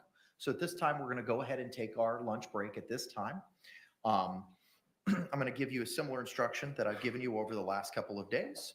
Jurors, you must not conduct any investigation on your own. This includes reading newspapers, watching television, or using a computer, cell phone, the internet, any electronic device, or any other means at all to get information related to this case or the people and places involved in this case. This applies whether you are in the courthouse, at home, or anywhere else. You must not visit places mentioned in the trial or use the internet to look at maps or pictures to see any place discussed during the trial. Jurors do not watch local news or read local newspapers. Jurors must not have discussions of any sort with friends, family members, or even your fellow jurors about the case or the people and places involved. So do not let anyone make comments to you or ask questions about the trial. I want to stress again that just as you must not talk about this case face-to-face, you must not talk about this case by using an electronic device. You must not use phones, computers, or other electronic devices to communicate. Do not send or accept any messages related to this case or your jury service. Do not discuss this case or ask for advice by any means at all, including posting information on an internet website, chat room, or blog. With that, members of the jury, I'm going to ask you to return here to 12 Alpha at 12:50, and we'll pick up shortly thereafter. Thank you so much for your service. Yeah, I don't think that video is good for the defense. If anything, it actually could potentially show that George was taking his aggression that Sarah has been building up in him out on a physical object. I mean, it's definitely not the best way to release anger, but it is one of the ways. Y'all may be seated. Thank you. State, anything we need to address? Nothing, thank you. Defense? No, sir. All right, we'll see you all at 12:50. Thank you very much. Court's in recess. Okay. Yeah, I'm not sure that... I know, that's literally what I was going to say. It's the same vibe as Johnny and the Cupboards.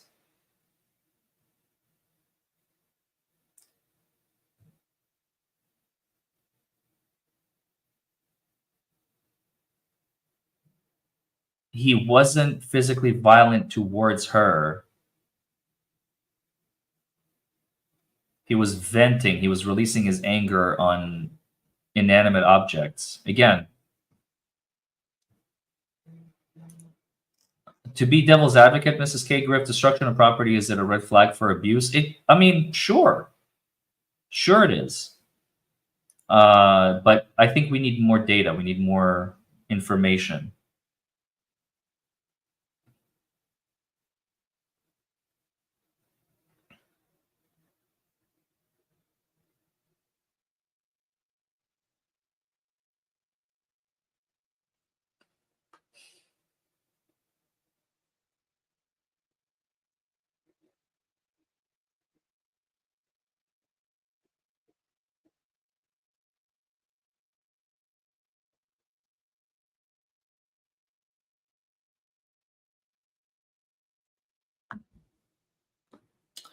So, and he was out of breath, like swinging that bat. He was a little guy, 100 pounds. And then she argued that she was 100 pounds at that time. I don't buy it. I think she was bigger than him, and she was treating him like a child. It's all starting to come together, isn't it?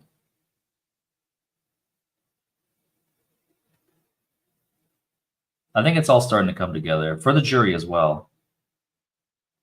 Her defense is not that good. She needs more, and she doesn't have it.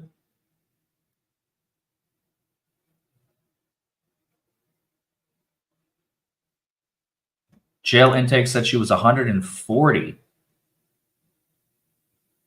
She was 1.5 times bigger than him. She is, and she was the dominant one. Yeah. No, folks.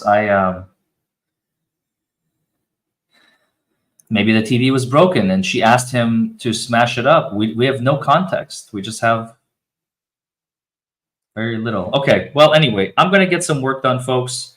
It is 11:15 here on the Eastern Seaboard.